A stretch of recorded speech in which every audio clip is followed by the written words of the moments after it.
boys are going to bring the heat today. As the leader of the Booner Pack, I lead from the front. All right, boys. Lock in. It's our core foundation, man. Grit. I'm fired up. I'm fired the fuck up, boys. It's pumping right now. It's got my juices pumping, boys.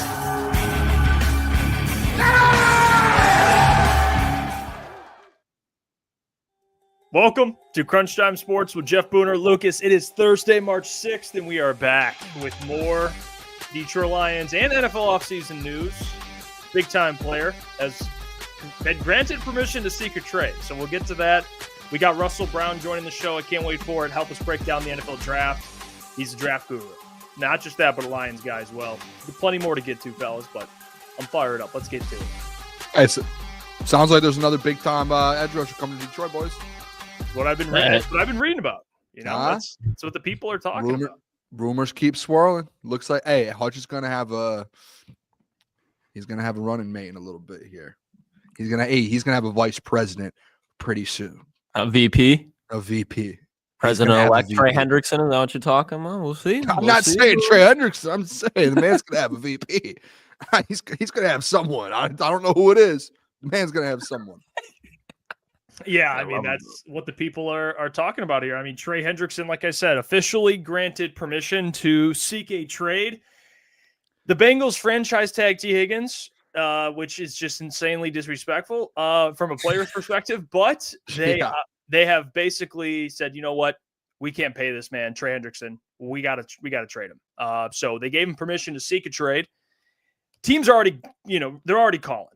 One of the teams actually I talked about in the video I posted on Crunch Time Sports earlier, which is the Washington Commanders. They've been really aggressive trying to get Trey Hendrickson, just like they have Myles Garrett. So they obviously need a defensive end. But a lot of teams are talking to the Bengals right now to try and get him. He has 1 year left on his deal this upcoming season, about $15 million. And then he's a free agent. So he wants an extension. He wants security. He's 30 years old. He's coming off back-to-back, guys, 17 and a half sacks. It's crazy, actually. Nuts. Yeah. He's one of the best edges in the game right now, the way he's playing. The biggest thing with Lions fans, bring him home, because people look at the connection with Dan Campbell and they think, you know what? It makes perfect sense. Dan knows who he is as a human, as a player. I'm sure Dan loves him, but Brad has no connection to him. So the Brad's going to be the one making this decision. And in my opinion, as much as I love the player, he's so good. This is a pipe dream. And it's not going to happen. And it just because you got to look at it from the player's perspective. Like we always make the comparison to Madden. Like in Madden, you'd make this trade because they don't have personalities or opinions or feelings. In Madden, you just trade the player and you just play with them. Yeah. In real life, players have opinions, feelings, thoughts, preferences, and Trey will not. He's going to want a deal, and Brad understands that. And we talk about Myles, who's younger, has more years on his deal. Like this is a player who's older with less years on his deal.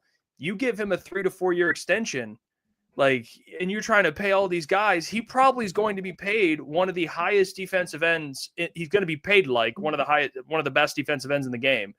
And you're already going to make Aiden probably the highest paid defensive player. Mm-hmm. So idealistically, love it. Realistically, no chance it happens. By the way, real quick, just want to shout out Anakin in the chat. He said it's his 18th birthday. All right, there you go. Happy birthday, Anakin. You're the man. Shout out Anakin. Baby. Happy birthday, 18th. That's a big one. I remember my 18th birthday. Big day for me. All right. Let's talk about Trey Hendrickson, boys. Yeah. Listen, this is one of those moves when I saw it today. Like if Brad somehow, this is my thought process, and I think you guys would be on the same page. If Brad somehow pulls off a Trey Hendrickson on the Detroit Lions, I would be the happiest human on this earth. That would be like, oh my gosh, the man did it. Like what's that thing? Ladies and gentlemen, we got him. Like that's what it would be one of those moments. And the reason it's not that he's going to pay him $30+ million. Because Brad's not dumb. Like Brad's one of the smartest GMs in the NFL. Like he's very smart on how he approaches stuff. Probably, I'm sure, very analytical. Like very, very smart. If he brought Trey Hendrickson in, he's not bringing him in on like a 3-4 year deal with 30-something million plus. And I know Trey wants to get paid, and that's why, again, I'm with you, Jeff. Probably not going to happen. It's very, very unrealistic. But based off of hey, he does want a contract. The reason he's leaving and asking for a trade is because they want to figure out something with T. Higgins and get T. Higgins paid. Like they're working on a long-term deal with T. Higgins, and they prioritize their offense over their defense. That's essentially what the Bengals are saying. So like he wants to get paid. They knew that. He knew that. So I just don't see a world where you bring Trey Hendrickson without giving him like a 4-year extension. I really don't, boys. Like that's why it's like it's such one of those things because like you need an edge, and you would love to add him with Hutch. Honestly, tell me if this is crazy to say, boys. Like Myles Garrett's more realistic than Trey Hendrickson, just based off of the money. Because like Myles Garrett isn't like he has made it very clear. I'm not looking for a big contract. I don't care about the money. I want to win. Trey Hendrickson, very different spot. He hasn't gotten paid a lot in his career. He's looking for a big paycheck to change his family's life forever.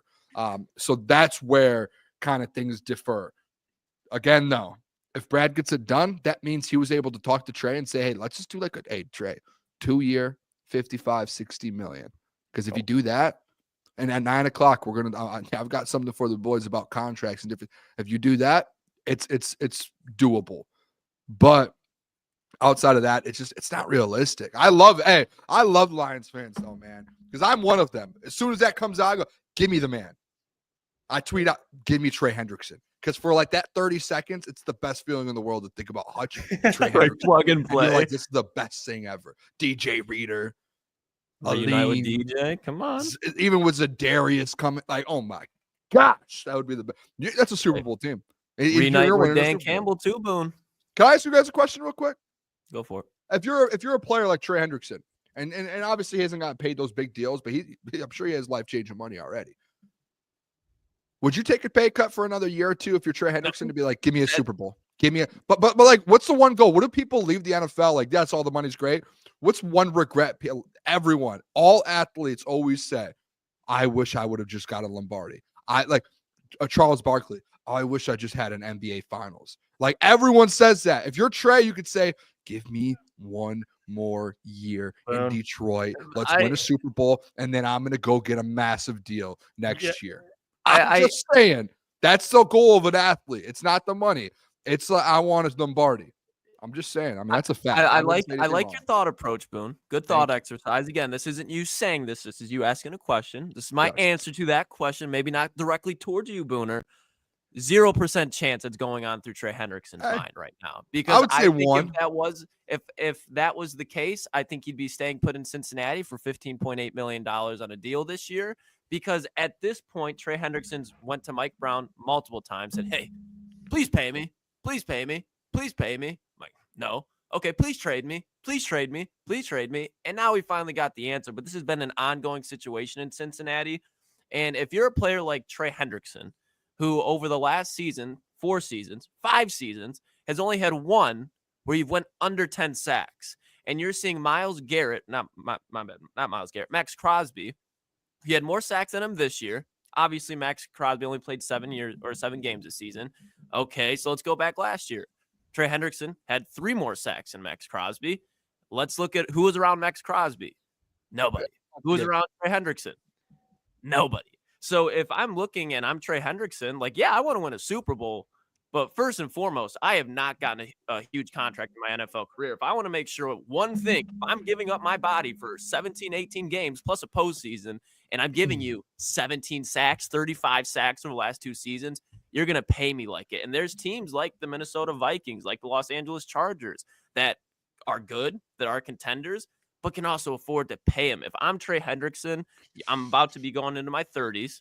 I don't know how many more seasons I can put up 17.5 sacks. So if I go out this year on a 1-year deal and now I'm given 12.5, that's still going to be a major drop-off from where I'm at right now, where I just led the NFL in sacks. Pay me.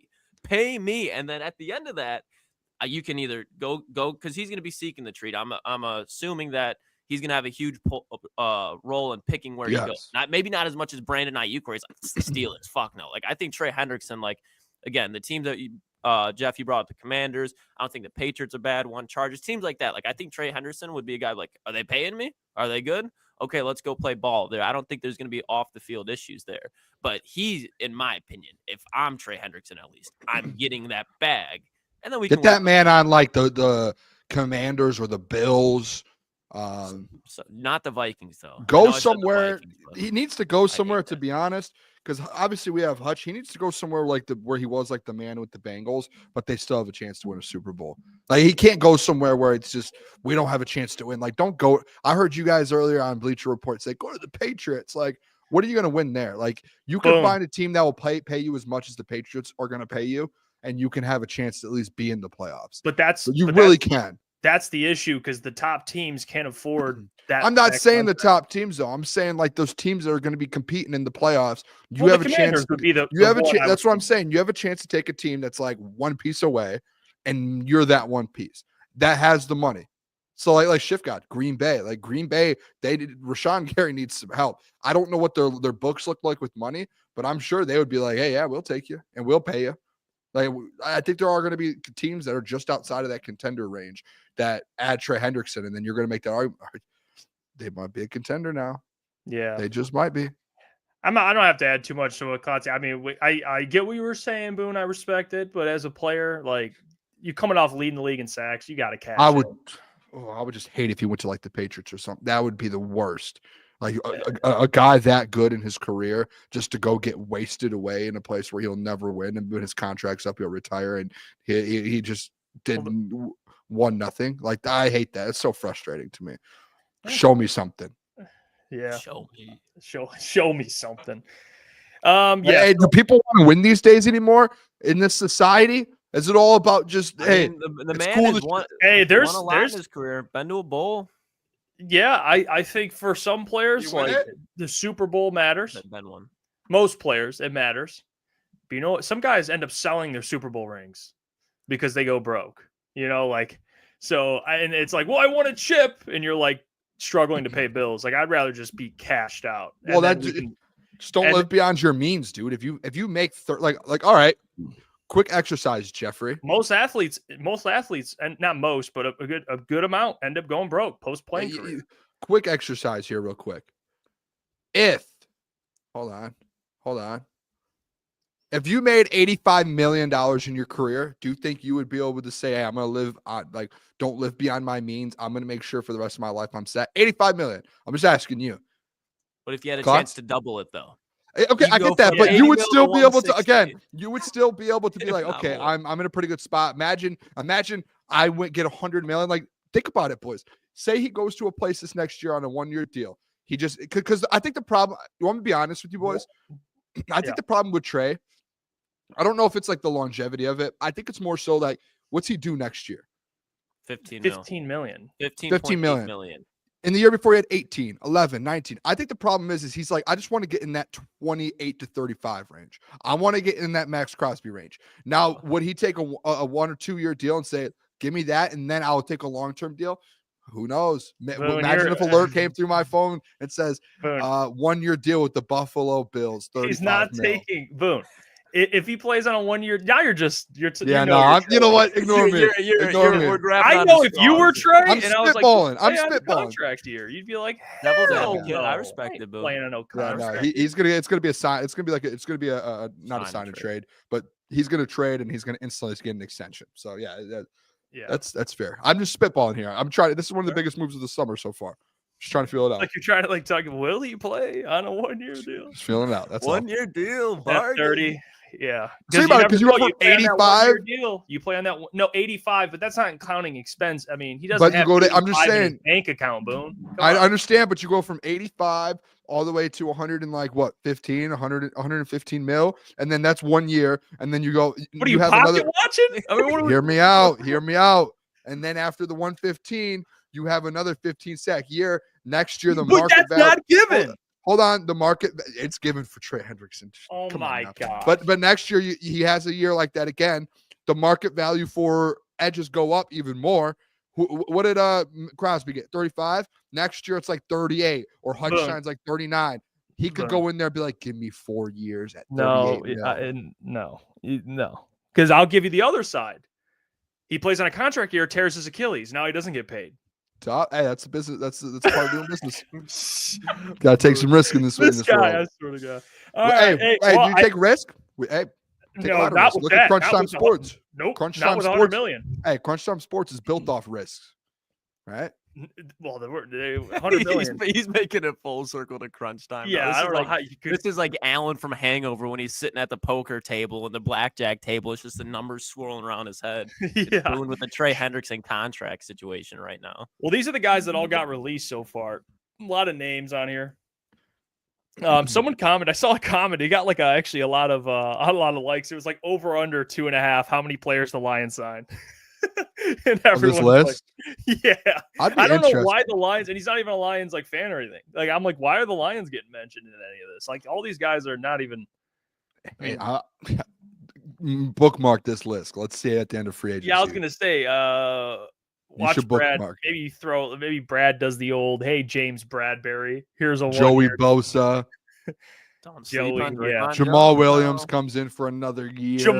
I didn't even see Jamal. Draymond Jones is a good football player. Now, boys. Draymond Jones. Defense. Draymond Jones is solid. Hey, the George Fant one really threw me off because George Fant plays for the Broncos and they released him. And I was like, or no, for the Seahawks. I'm sorry. I was like, Noah Fant got released. I was like, oh my gosh. Is that his Left brother guard. or something? I have no clue, Boone. There's Same probably team. some relation if I had to guess. Yeah, same team. Couldn't tell you Crazy. though. Not the guy to confirm that. Oh, all right. The I don't know fan why. family Pretty I good don't over know there, why brother? People can't see the graphic. I don't know why. We'll figure that out. Yeah, sorry about that. But basically, to describe it, it's basically a list of all the guys that were cut. Okay, that's basically the list. So it's pretty much everyone. There's like James Bradbury, Darius Slay. They cut both their corners.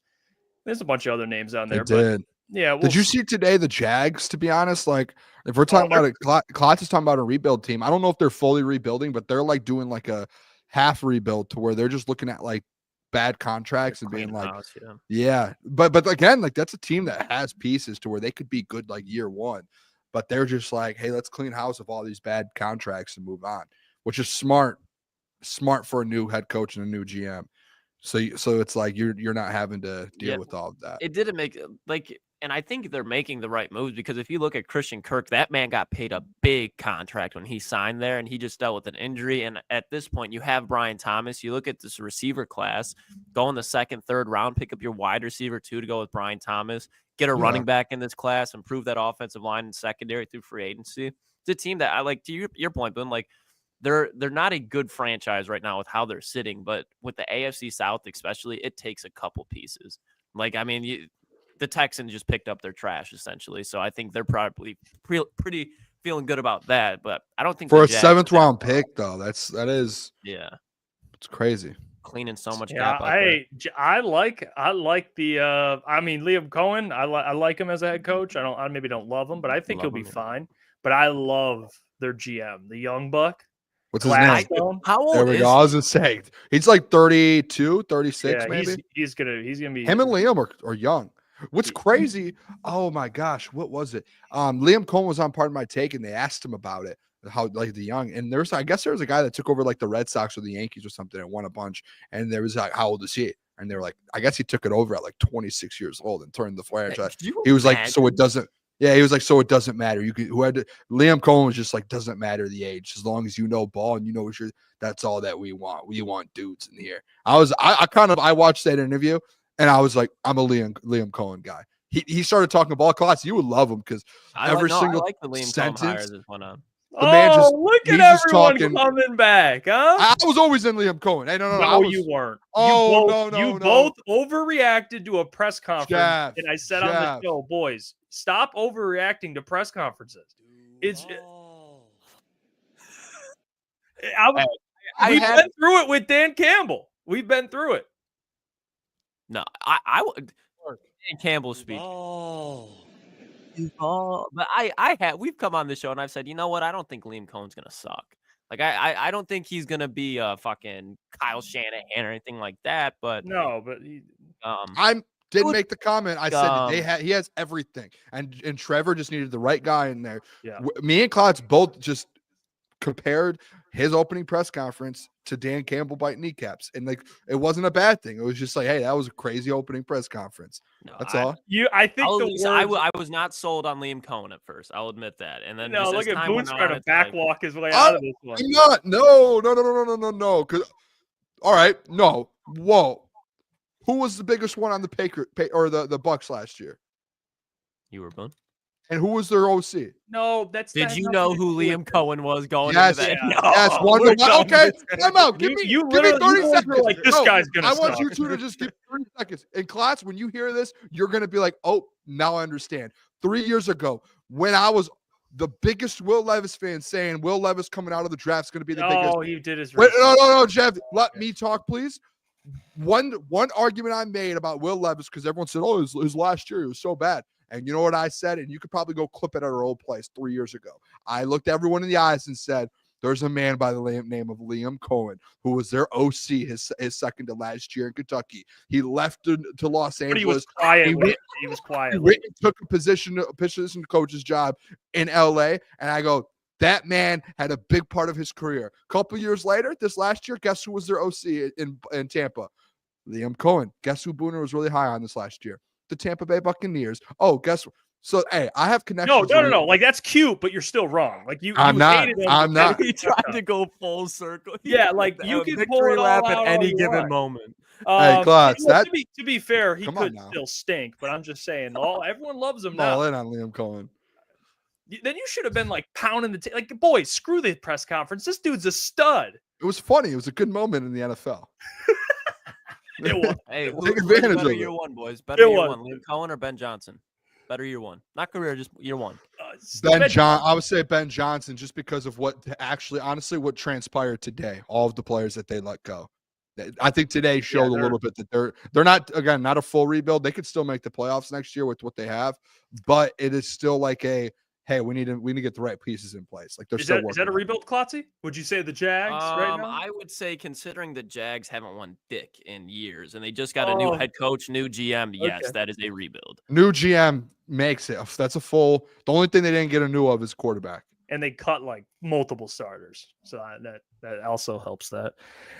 It's not like they're acquiring like the Bears, but anyway, we'll keep it pushing here. Lots to get to today. 4 minutes. We'll have Russ join the show to talk some draft in there. I see even ETN agrees Ben Johnson in year one.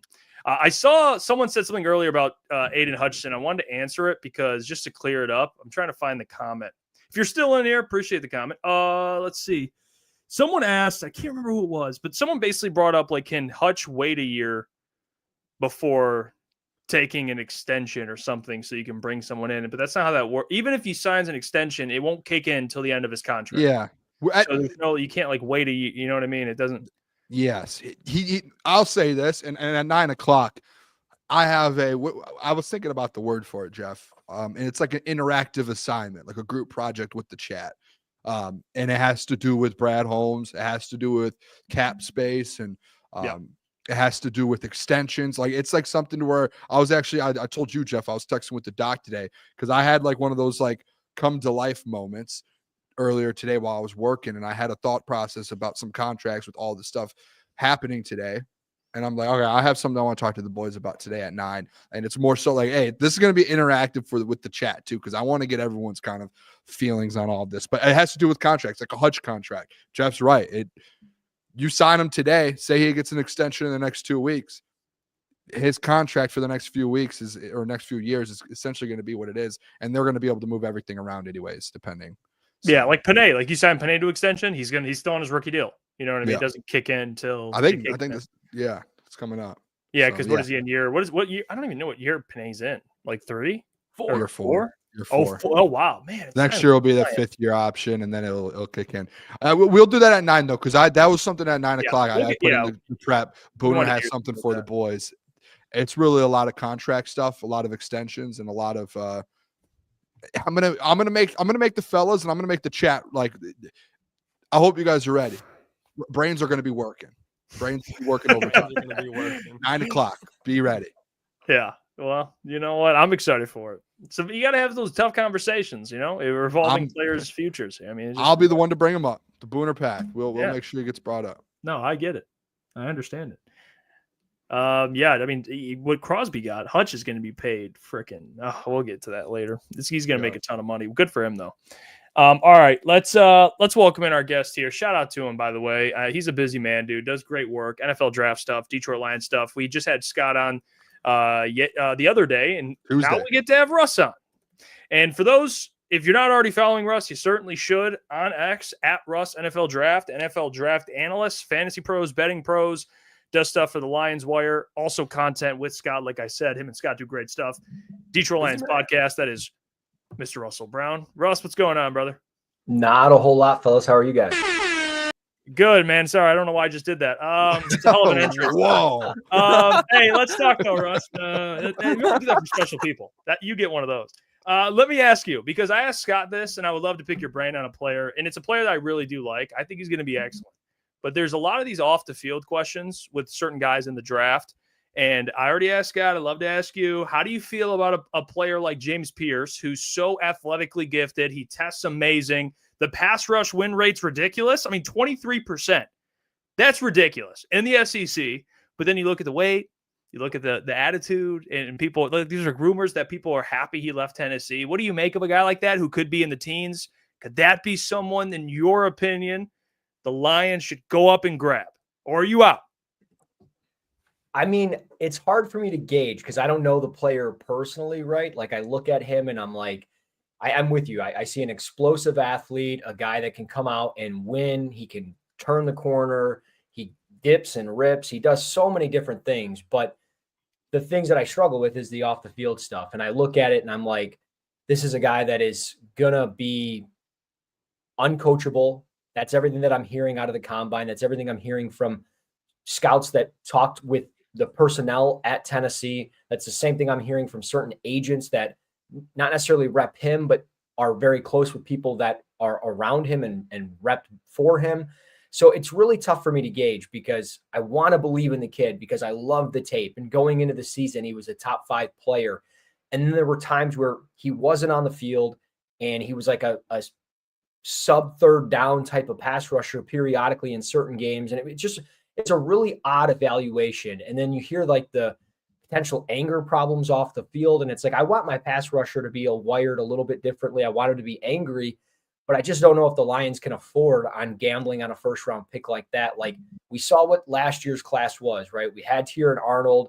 It was pretty good, but then Ennis Rakestraw didn't do much. Giovanni Manu didn't do anything. Sion Vaki's fine for special teams, but he didn't really provide much offense. So it's like, you need something to hit here in the first round. You need an impact guy. And I know that's hard to do at pick 28, but at least an impact as far as being a part of the rotation, being a part of the depth.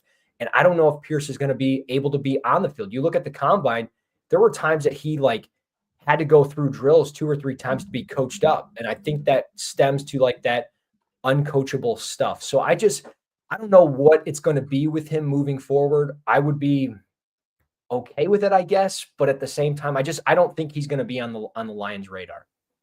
What do you think at 28? I know you said they're kind of just impactful players at 28. A couple guys, like for me, and the chat's going to think it's funny, but I bring it up every time. Donovan Izaraku. I love him. I think he's going to be a very good option at 28. If you were picking at 28 and you're Brad Holmes and you're looking for a guy that's going to make an impact like instantly and in a rotation, who would you pick, Russ?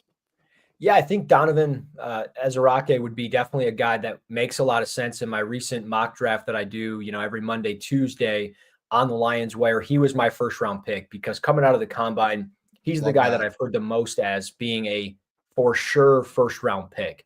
It doesn't necessarily mean that he's not, but like that he will be, but it really sounds like he's going to be. And it's just like, I don't know if he's going to be on the board at 28. I look at Tampa potentially at like 19.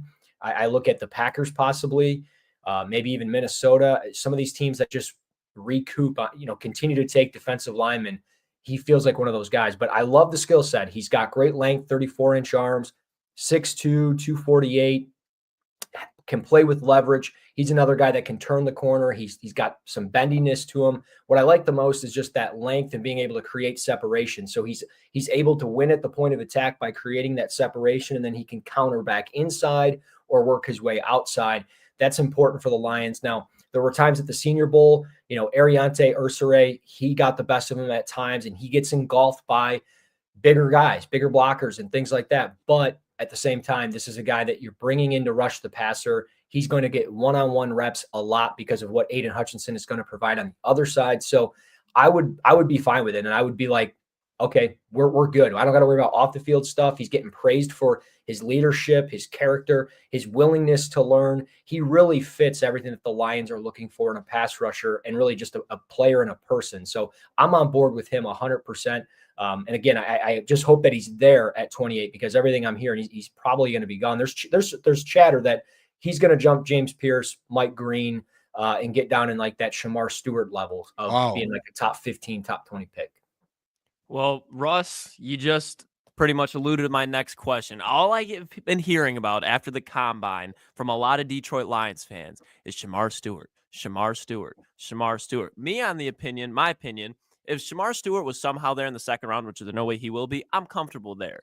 But in the first round, 4.5 sacks, Super Bowl contending team that needs a defensive end now, I'm cool on Shamar Stewart in the first round. But I see you're tapped in on all these prospects. I see all the deep dives you do on film. What do you make of the Shamar Stewart situation going on right now? I love the player. I mean, the lack of production is obviously a little scary, a little worrisome, but I love the player because he's got the length. He's got just that size and that frame, a player that can really grow and blossom at the next level. I mean, sub 270, he's 267 pounds at 6'5", 34.5-inch arms. Like there's a lot to like with Shamar Stewart. And when you watch him on tape, it even flashes even more. I mean, he's a guy that has a great get off. He works his hands. He has ability to long arm and bull rush the opposition. There's just always that split second where he doesn't get there. And it's like, okay, at some point he's going to get there. And I think if he got to a place like Detroit, it would be phenomenal because he'd be playing next to DJ Reader, Ali McNeil, Aiden Hutchinson, and the combination of guys that we have up front. But at the same time, I don't think he's going to be there. Like I said, I think he's a guy that put himself in that top 15 category. You look at Atlanta at 15, he makes a lot of sense there. Chicago, what are they doing, right? Like they've added 2 offensive linemen. I don't think Ashton Genty's going to be there. I know that's what everybody's talking about, so I don't think he's going to be there. Do they pivot to the defensive line and they take a player like Stewart to pair with Montez Sweat? Dallas, DeMarcus Lawrence is a free agent. They got a lot of guys that they got to figure out the cap space. So I just wonder, there's a lot of fits for Shamar Stewart and the potential that he provides a defense. So I love him, but I just don't think he's going to be there. Yeah, Russ, I want to ask you, man, some sleepers here. I mean, Brad Holmes, he goes BPA. So we talk about an edge. It might even be like some other player no one's expecting. But let's say hypothetically they don't take an edge in the first round. Is there any guys past that you really love that the Lions could go scoop up that could be like day 2 sleepers? Yeah, I mean, there's quite a few guys. I don't know where Landon Jackson falls. He might be a borderline guy for the first round as a 28th overall pick, but I like him quite a bit. He had a great combine, 40.5-inch vertical, which was the highest of any edge rusher. Granted, not every edge rusher participated, but he would make a lot of sense for them as far as like that traditional build that they're looking for, 6'4", 6'5", 265, 270 pounds. They want guys that can hold their own at the point of attack and help stop the run and do those types of things. Landon Jackson can do that. He's one of those guys that I think plays a little too high. He exposes too much of his chest. So when you get chest to chest, I mean, you're dead to rights when you're a defensive lineman, but he can definitely create separation. And if at any point he falls down the draft board and maybe somewhere around round 2, you move up and get a guy like that, he makes a ton of sense in my opinion. But just moving kind of beyond that, I really like Tyler Barron from Miami, Florida. I thought he had a really good Shrine Bowl week, 6'4", 251. He's one of those guys that seems to play really stout against the run, but additionally, he's a guy that can go rush the passer. And I'm really curious where he would fit in a place like Detroit. Not necessarily like Josh Paschal because he's not 265, 270, but he's one of those guys that would be a nice rotational piece with him. So I think if you're looking later in the draft, you're finding guys that can rotate with Zadarius Smith and Josh Paschal and stuff like that. Outside of that, Femi Oladuje, I'm probably butchering that, the guy from UCLA. Mel Kiper had him in a first-round mock. I will say this is a guy that is a little rough around the edges. He just got moved to the defensive end position. He was an off-ball linebacker. But if the Lions are looking for like a true Sam linebacker and a guy that they can bump down into a 5 or a 4-eye, this might be that guy. And they can do a lot with him.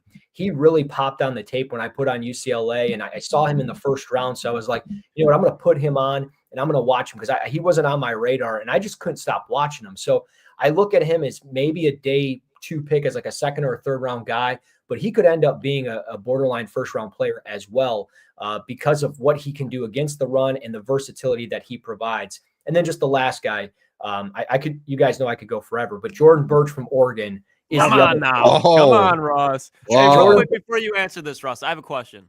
Yeah. Do you view Jordan Birch as a top 10 defensive end in this class? Yes, I do. I think he's a top 50 player in this draft. He's exactly like at 48 or 49 on my big board. I really love the skill set for him to be 6'6", 275, 280 range, and to have that bend and that ability to turn the corner is really something different from a lot of guys in this class. I don't know why he's not getting talked about as much, maybe because he's not as effective in the ground game as he is when he's rushing the passer. But I love his skill set, and I think he's a guy that if he was there at 60, you're sprinting to the podium and you're like Jordan Birch, edge out of Oregon, especially if you didn't take one in the first round. But even if they double down at the position, I'm fine with it. Hey, Russell, I do want to bring this up too, because I feel like this is a big in the Lions world right now. I'm sure you saw it, the whole Carlton Davis tweet from yesterday.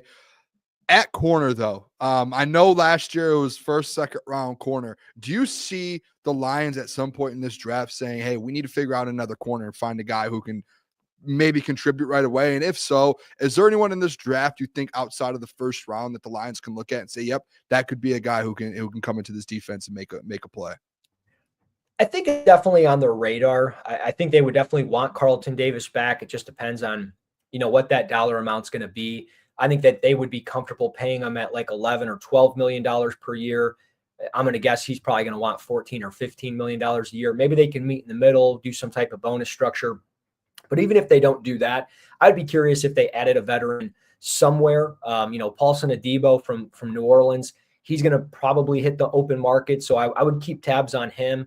And if not him, maybe Asante Samuel Jr. would love that just because his dad was a great player. But looking into the draft, if you were looking at day 3, Quincy Riley from Louisville, his defensive back coach is always in my ear telling me about him and how he's a great kid. And when you watch the tape, you're looking at a really fluid athlete, a kid that can open his hips and run with receivers. And he shows that he's got the long speed, but he gets a little feisty. And I think, Brad Holmes is going to like that. He's kind of like that defensive back savant, if you will. He kind of mentioned that last year during the trade deadline.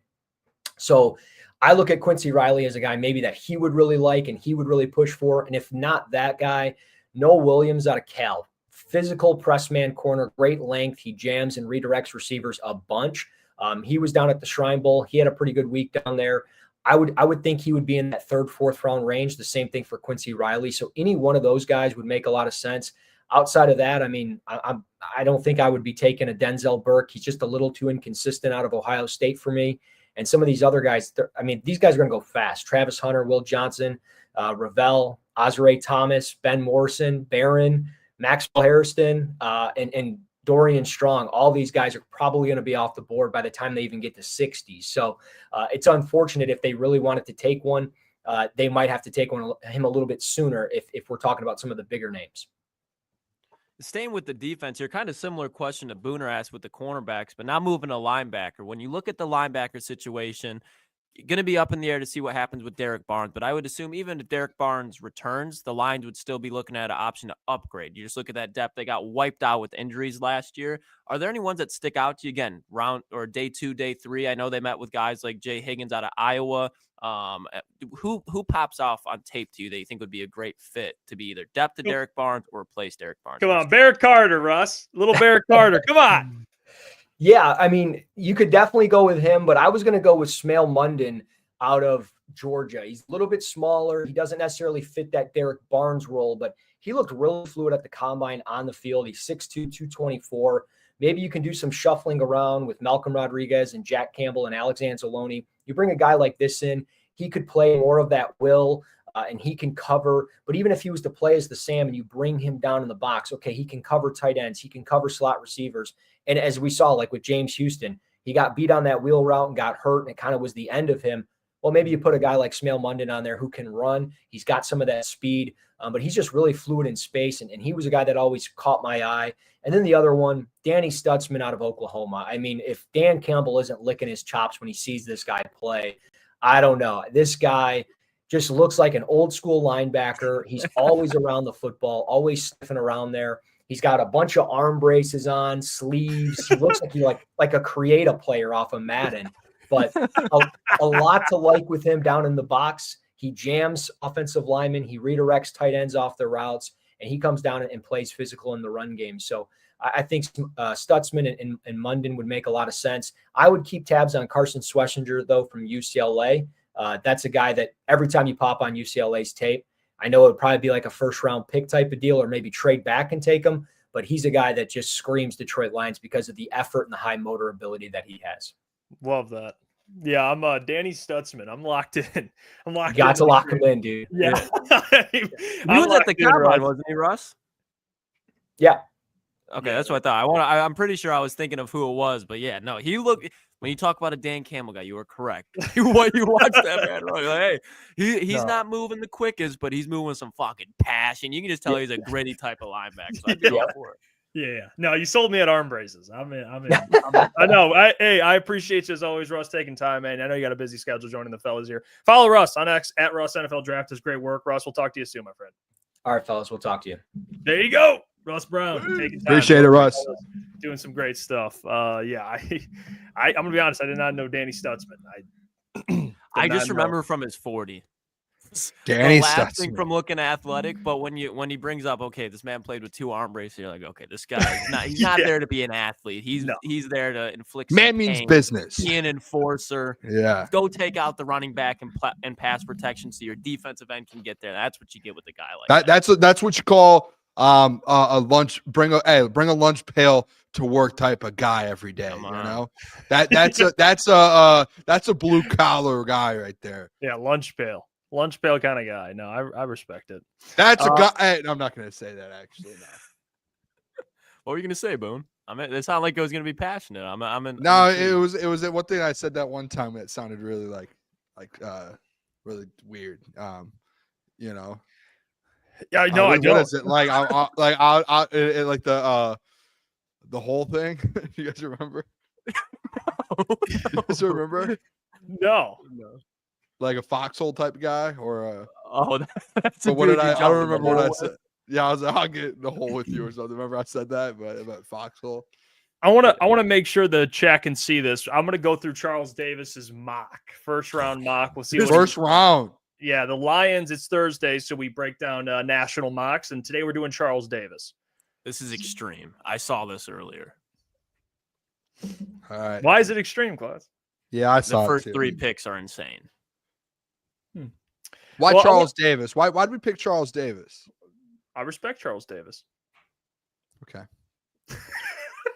And I'm annoyed. I just want no. guys In all where Charles seriousness, Davis's voice has been on too many Maddens. No, in all seriousness, it was like the most like updated one on NFL.com. So I said, we're gonna use this one. What about Mel? Did Mel come out with 3.0 yet? Actually, 3.0 is in the works. So is it out? No. I said I pull that up. I want to see that. I would love to react to one live without seeing it. Yeah, no, 3.0. But when he does, if it's next, I think it might be next week. So we'll do it next Thursday. I'll tell you what. When we were at the combine, I have never in my life watched the same exact mock draft so many times, because every time we would go back to the hotel room, Jeff, boom, Mel Kiper 2.0, boom, Mel Kiper on the way home, Mel Kiper 2.0. Everywhere I went with Jeff. He just wanted to hear Mel's voice. Oh, no. Listen to it 10 times. Now you're getting weird. You could test me right now and know every single pick of Mel Kiper's 2.0 draft from this last week. I think if Jeff hears Mel Kiper's voice in a room, it's like a safe space for him. He feels 100%. He feels like looked over. Like Mel's voice, it's a comfort thing for you, Jeff. It's a nostalgia. Klotz, you know how sometimes you need like a TV to fall asleep, throw a TV show on something. Jeff's just, let me throw on Mel Kiper. I'll fall right asleep, and I love it. Nothing wrong with. I'm that way with. No, guys. As soon as you shut it off, he wakes up. I was in the hotel room. We're getting ready to leave in probably like 15 minutes, and every day. No. No. Hold on. And I got some Subway. And I was watching 2.0, and I saw it was a good. I was in a good spot. Buddy, you put it on every day. Every time we were in the room, you threw it back on. Subway and Mel Kiper. Jeff. Let me see if Mel Kiper and his little friend that looks like Jeff. Field Yates. Yeah. It's like Jeff's a mix of both of them. They had a kid and made Jeff. Gee. All right. Well, let's see if the chat can see this. I don't know. Apparently, it hasn't been like the screen share hasn't been showing up for whatever reason. So, chat, can you guys see this? Let me see. Is this Please confirm? Yeah, I can see it. Well, we can, but for whatever reason, the chat can't. Let me see. I'll pull it up on my computer. If they can, no, they can't. Okay. So No way. Are we? Yeah, they can. What? Here, let me try and send me the link. All right. The right. link's in the prep. Yeah, I'll switch. Yeah, I don't know what's going on with that. You know what? It looks like do you think it looks like it got updated? StreamYard? Yeah. That's probably why. That's probably why they're having some issues. See if you guys can see this. I don't know. See if we can see this one. If Boone does. Just grab your laptop and just put it we'll go full screen. You can zoom in front of the camera. Can you guys see this? I can, Boone. I can right now in the stage. Throw it I up. think people can. It's a shirtless picture of Booner. Well, I Is it can't even put it up yet. Oh, I was waiting for you to do it. Oh, sorry. Can we see now? All right, let's see. Oh yeah, but I guess you can. Yes, they can because I just went to my own YouTube and it's up. All right, we're back. It's something with you, Have Jeff. fun. It was because you've watched too much Mel Kiper. They said you're not having other mocks. The only mock allowed on your computer. And by the way, Jeff changed my screensaver on my computer. Guess to who? Mel Kiper. Guy's obsessed. Yeah, Boone was giving me crap for watching Mel, so I changed it. He just opened up his computer and it's just Mel Kiper. Every day, I keep forgetting to change it. I come to go do the show and I open my computer Mel up. Kiper on there. It's Mel. All right, hey Boone, look at this. I mean, Tennessee #1 overall. Yeah, This is unbelievable. Tennessee decides, you know what? I want Shedeur. And they take Shedeur. So What are your thoughts, Jeff? What are your thoughts on that? I mean, I think Tennessee's going to do their homework, and if they think Shadeur's the best, I don't hate it. All right, pick two. Now, if I was Tennessee, I don't know. I think they need. I would really strongly consider these QBs, but man, they're a disaster. They might need to just go BPA. I don't know if Shedeur there has anything. I mean, it's tough. Any quarterback in Tennessee, it's going to be really tough. Dude, I heard someone talking today. I can't remember. It might have been like Gronk or something. And I mean, they're going to. I know people are like, "Hey, Gronk's not the smartest, but he knows ball, right?" I don't even know if it was Gronk. I just might have seen something else with Gronk today. But someone just brought it up. Like, dude, if you need a quarterback, it was Taylor Lewan. Like, if you need a quarterback, he was talking about Tennessee. He's like, don't just stretch and just be like, I'll just take a quarterback because I need. Like, no, if you're at #1 overall and you're not getting any like valuable, trade opportunities, just take Abdul Carter, take your edge rusher of the future, and move on. Like, don't overthink it. Like, go get Aaron Rodgers if you're Tennessee. Go get a Sam Darnold. Go get a vet. Get Abdul Carter and build your franchise from there and wait for your franchise quarterback. So, like, that's why with these top 3 picks, like Cam Ward, I understand. Even then, boys, like, and Klotz, I know you like Cam a lot. I think, are you sold on him being a franchise guy? I like, wouldn't draft either of these guys in the top 5. I'm not taking any of them. Give me Tyler Shaw in the second, and we'll move on. Like, I knew that was coming. Tyler Shaw, dude. All right, let's keep this thing moving here, boys. All right. Cam Ward, Jackson Dart, top 3 picks. Dual card. I mean, the New England Patriots just won the draft. Yeah, that's a steal. They just that's won an the absolute steal. You get Abdul and Trey Hendrickson, Boone? Huh? Abdul and Trey Hendrickson? That would be something. That would Vrabel? actually. You could talk me into that. You could talk me into that. I love this too for these two teams. To be honest, if I'm being quite frank. Travis Hunter goes with the Jags. I mean, hey, they take BPA. Hell yeah. Yeah. Mason Graham to the Raiders with Max Crosby. Oh Christian my gosh. Wilkins. Wilkins, Mason Graham, and Max Crosby would be disgusting. Not to mention, they'd probably draft another defense. They're like because they're going to bring my boy Spillane back, like you said, Boone. Yeah, they will. They love him.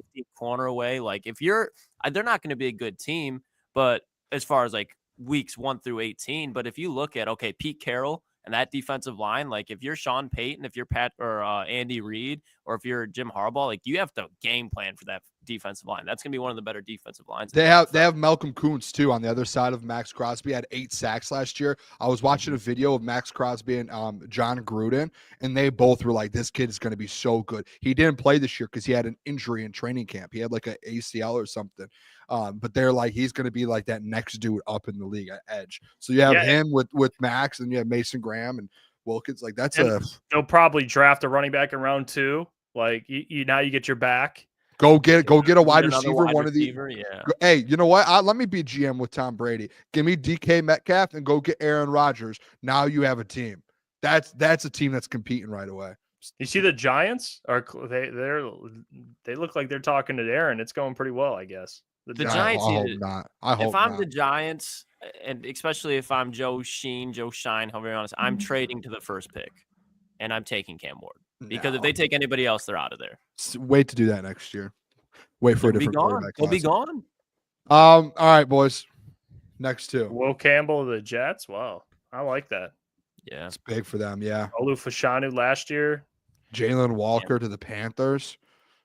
This one was like okay. I understand. I think that guy up north said it too. Is like Charles Davis is usually all over the place. You'd have to be smoking crack, in my opinion, to take Jalen Walker over Mykel Williams 8th overall. That makes no sense to me. Mykel is like Mykel is like you'd be again. You're banking on ceiling, but like Mykel Williams, like his ceiling is right up there too. I was reading the only concern with Mykel, I think, has been some injuries. It's not like terrible injuries, but I think he's been banged up a little bit. But like, I don't care. I'm taking him. I mean, he's just so good. So I get what you're saying though. He should go to the Panthers. And then look who goes right after. It's Mykel Williams. Fair. Yeah, Fair good. Yeah. Never mind. Disregard everything I just said. He goes 9. So yeah, they should have just taken him 8. I think Calvin Banks, love that. Hey, anyone wants to get cash back? No free ads. Josh Simmons didn't go yet, huh? No, neither did Membu. Where's Both Membu? our boys falling, boom. Mike Green at 11. That's big for the 49ers, I think, personally. Just go defense. And on the other side, Nick Bosa. I don't mind it. You know what pick I saw at the night? Well, we can talk about it after. Keep moving. Ashton Gentry to the Cowboys. Okay, Cowboys. Yep. Cool. There he is, Boone. Klotzy. I like this pick for him. Membo. I like this pick for him. They should go offensive line. Yeah, protect Tua, man, at all costs. Yeah. That what's crazy is they've paid him so much money. You got to protect. You got to pay to protect him. Yeah, they did. Armstead just retired, didn't he? And he's considering. I don't think. But then you still draft one just in case. He said he's going to take a massive pay cut if he stays, and I think they've already dealt it out, and I think he's waiting to decide if he wants to stay or not. I wonder if he's waiting to see what they do in the offseason to make that move. By the way, what's his name? Mike McDaniels. Great guy. We had an interaction with him. We could tell the people this because we didn't really talk to him. Just walking down the hallway, going up and down an escalator. No one around us. The man just looks at us. Boys, what's up? And I don't know if you guys realize. I think after. I didn't realize till after. I think I was the only one and I was like, "Hey, what's up, coach?" And no one noticed. Just a good dude. I hate this pick for the Colts. Imagine having Will Johnson, a potential All-Pro corner. Like when I look at pick after. Imagine having Will Johnson on the board, and I'm gonna go get a tight end when we already have 5 to 6 weapons on the offensive side of the football. They need a quarterback or defense. That's what they should do. And they took a receiver last year. I mean, take a corner, man. Like they need defensive players. Who did they take last year? They took Latu and then AD in the second, I think it was. Yeah. So like they took Latu, but they need secondary guys. I mean, they just Michael Pittman. Will Johnson, honestly, can I be honest with you, boys? Will Johnson at any team is pretty good. Like most teams can use a corner, like a dude like Will Johnson. Yeah, he'll fit anywhere. Any team that wants him, just be like, yep, we'll find a way to make you work. Like 100%. Yeah. Jets, I think the Falcons, if I'm being honest, I like the pick. They probably need, they can get one. Actually, never mind. They can get one in the second. No, you get Will Johnson and AJ if he's available. Yeah. That's an unstoppable duo there. Jesse Bates? 16, Kenneth Grant, Arizona Cardinals. I think this is like a lock pick. Like if Kenneth Grant manages to fall, I don't see a guy like on the main. Cardinals head coach, Gannon. I don't see you're looking at Kenneth Grant. There's no way you pass on him because they need defense. Yeah. Yeah, I actually saw the Cardinals GM out there. I told you guys at the combine, or at least right outside of it. So I don't know. He's been doing pretty good, I would say. I mean, the Darius Robinson pick, I don't really know what to make of that because he hasn't really. I don't know. It's funny because ironically, we kind of liked him, and he hasn't really panned out. Well, I think it was hurt all year. Yeah, he was just hurt, but he could be good, pretty good. But Kenneth Grant, I know, is going to be a dude. That's going to be a good pick for them. Wow, Klotz, Shamar Stewart to the Bengals. What's crazy about the Bengals is they lost multiple defensive linemen in the last 2 years, like DJ Reader last year.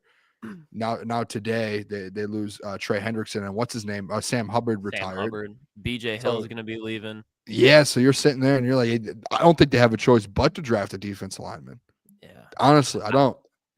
Yeah, this is one of those picks where, again, I don't hate the player that's Shamar Stewart. Cincy, they're going to have to be rebuilding a defensive line. They need a defensive line or a defensive edge, whether it's this year, next year. So if you're drafting Shamar Stewart and you don't want him to be Shamar Stewart year one and you realize it's going to be a project, that's fine. But that's why I just the Lions don't need another project. Yeah, I mean, it's tough because I was going to say, but then I thought about it. I was like, because in my box, it's been the Cardinals. But if Kenneth Grant's there, they're not trading back. No way. No. So you're in a position where all these teams need defensive line help, and this is the range you trade up to.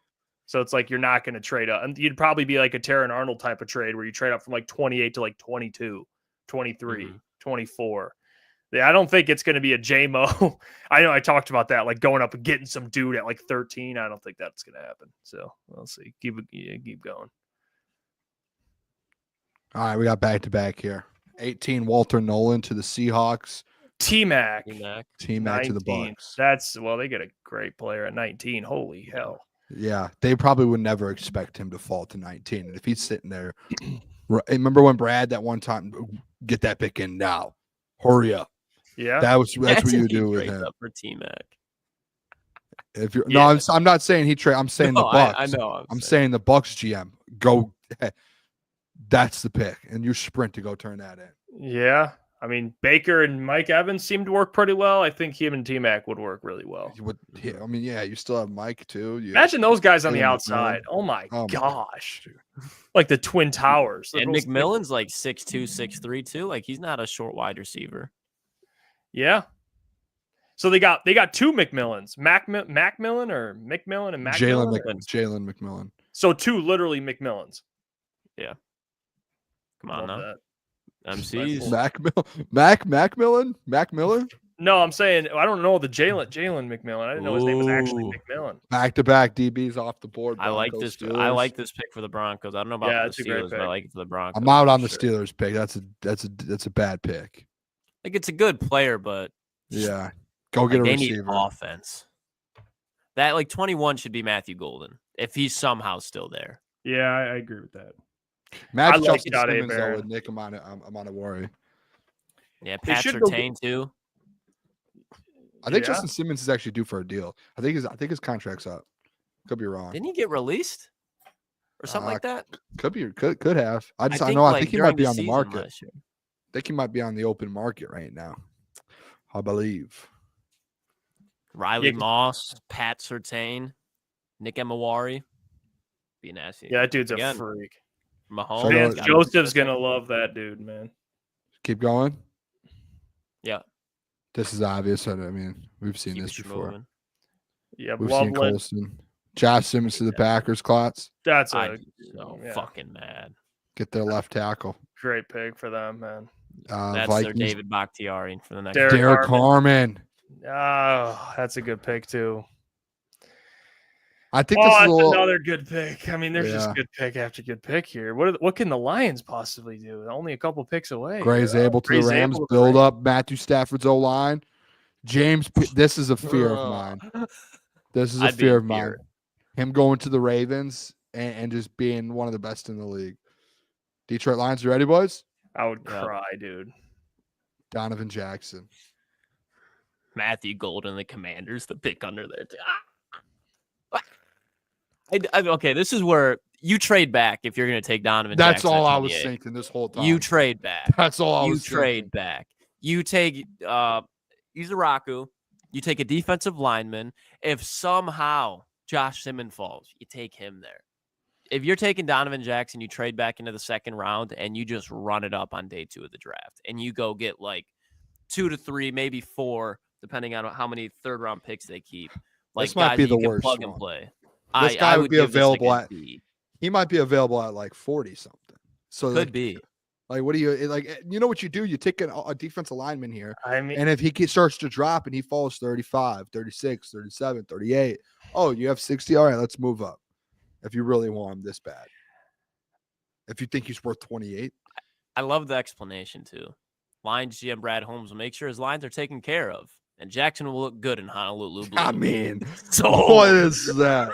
You know what? got me. so you know what I will. That's all I needed to know. Yeah, Jahad Campbell's still here, by the way. Which is shocking because I think he's going to be top 20. To be honest, I agree. Yeah, I would at this point, if all of these guys are gone that you like, you probably take Jahad Campbell. yeah. But if I'm it with you. is Donovan, let's say Jihad's gone for whatever reason, and you're taking Donovan Jackson, I think Donovan's going to be gone. If you look at the beginning of the second, there are teams that need offensive line help, and he would be the best offensive lineman left. So I don't think, in my opinion, I don't think he'll be there in the 40s. I think he'll be gone in like the low 30s. I'm saying that potentially if he falls, if you're like, but you just don't at 28. You just No, don't. yeah, I mean, if you're going to trade back, you probably trade back to like 33, I'll 32. hey, You know what this is Lake and Tomlinson all over. But again. You're gonna honestly- be looking back at this draft. I'll and take- you're gonna... Go ahead, Boone. I'll take a Donovan Izoroku. Love it. But Donovan Jackson could be gone to the Chiefs. Think about it. They You're just gonna- traded. They just no traded one- Joe Tooney. No one on this show, no one in this chat, no one in the city of Detroit, in Toledo, shout out to the great 419, is going to be losing sleep if the Lions pass on Donovan Jackson at 28. No, You're I going to don't be losing care. sleep if you pass up on guys like Jahad Campbell and the names that we've just been talking about. Donovan Jackson, if you miss out on him, fuck. Tate Rutledge will be there in the second or third round. And I'm a Donovan guy. Buckeye. Really good Buckeye. I think he's one of the. I mean, he's the best offensive lineman left. So if I who? Yeah. Did Zabel get picked yet? Yeah, he's already gone. Like take Connerly here. Get a But tackle. at that point, Jeff, the only conversations we had about taking an offensive line is one of those top guys drop. Is Donovan Jackson in that group? No, what I'm saying is, you look at the guard position. Kevin Zeitler's old. Graham is not good. So Give me Matthew Golden at that spot over Ah, Donovan Jackson. no, hell no. And It's I a game love that. changer. It's a game Well, changer. no, I shouldn't say it like that because I like Give Matthew. me a game changer. No, I get it. He's an shouldn't say- all-pro, I don't know. future You said all-pro. Matthew Golden Moon? I mean, he's a future all-pro. At that point, it's just BPA, and it's like, why is Matthew Golden available? Throw him out there in Tim Patrick's spot. Matthew Golden, JMO, Amon-Ra, and Sam Laporta. Obviously, I'm not banging the table. Get me Matthew Golden. But, like, if Donovan Jackson or Matthew Golden, and those, like, hey, you have 10 seconds to pick one. 5, 4, 3, Matthew Golden. I'm doing it. Like, it's like easy to me. And it has nothing to do with anything. Like, I can go get an old lineman better than Donovan Jackson in free agency for the next 3 years. And I can't go get a Matthew Golden on a rookie deal. I like how you say it. Moon. So, like, to me, and that's only if I had those two. Obviously, I'd rather have a Jahad Campbell or Donovan Izoroku. But if you had those two options, Jeff, who are you taking? I think you guys are kind Rookie of deal. You have Jared Goff, who needs to be protected. Free agency. In the interior of the offensive line but they're free agents. I mean, most of these guys are free agents for a reason. You're not finding like Donovan can be one of the best guards in the league. Like that's what he's going to be. He's going to be one of the best guards in the league. Well, at that point, hey, let's just brush off Christian Mahogany. See ya, bud. Dude. So Peace. okay, so Christian There's Mahogany is going to be one of the best guards in the league. Though. No, but I think you already have like your one of your replacements. I know obviously you could use another. Like again, you can. But I just can't like if you're gonna at 28, unless one of those top. Well, guys I think they should falls trade to you. back at this point. But I'd still like. Agreed. Donovan. I'd Yeah, still agreed. love Donovan. Like if they traded back to 33 and took him, I would love it. I would love it. 33. All right, let's see the rest of this, boys. Oh, yeah. Lineman on the board. But that, I mean, Donovan Izoroku right different. to the Bills Yeah, right I'm after. I'm not gonna. Oh, Josh Connerly. Yeah, Josh Connerly and Donovan, both of them. I already know. I I don't remember who the Jihad Eagles to are the going to get, but I Eagles. knew it. I was like, yep. Zach Bond, Jihad Campbell, Yeah. Jalen Walker. Listen, we can all agree it should be Jihad Campbell at 28. Okay. Yeah, him or Donovan. That One would of be the two. best player available. Like, Yeah. so I get that. I'm not trying to say Donovan's the best player of all these guys, but Jihad is the best player. So if he's with the Eagles, of course they land another great SEC player in the back of the first round. It's just how it happens. Nolan Smith, Jihad Campbell, keep them coming. Please don't. Keep them Please coming. Don't. Please don't. I mean, they just keep just add more. Just bring them all in. That was an interesting one. I didn't like that mock draft, to be honest. Yeah, no, I'll give that one. Honestly, I'll give that one like a D from Charles. I'll give it a D. If if you're we're just gonna grading grade a 'em- Lions pick, they're not. They shouldn't. No, at 28, if there's Jihad Campbell available, you're not taking a guard, man. You're just not. Based on Brad's like philosophy too, like best player available, it's Jihad. Like, you know what I mean? That's why I respect the Jihad Campbell crowd because he is a really good player. So Yeah, there's a guy, I don't know who it was. I think it's his name's on Twitter, something Gibbs, for the last probably 3 months. Every single tweet I put out and He's Crunch a goat. Time's put out, it's just he's Jihad spammed. Campbell or nothing or whatever it is. He's probably in the chat right now, but every single tweet I've put out the last like 4 months, it's just been Jihad Campbell. So I respect it. At first, I was kind of confused on what it was. I was like, what's happening here? Then I realized it. yeah, I mean that's we'll see. We'll see. Boone, you got a question for us. I'm excited to hear it for me and Klotzy. So it's not really okay. I'm gonna break this down to the people. And Jeff, I explained it to you a little bit. It's not really like a straight question. It's not. And honestly, boys, I know you guys could throw it. We could all go on together here. We could stay on. We don't have to go solo here.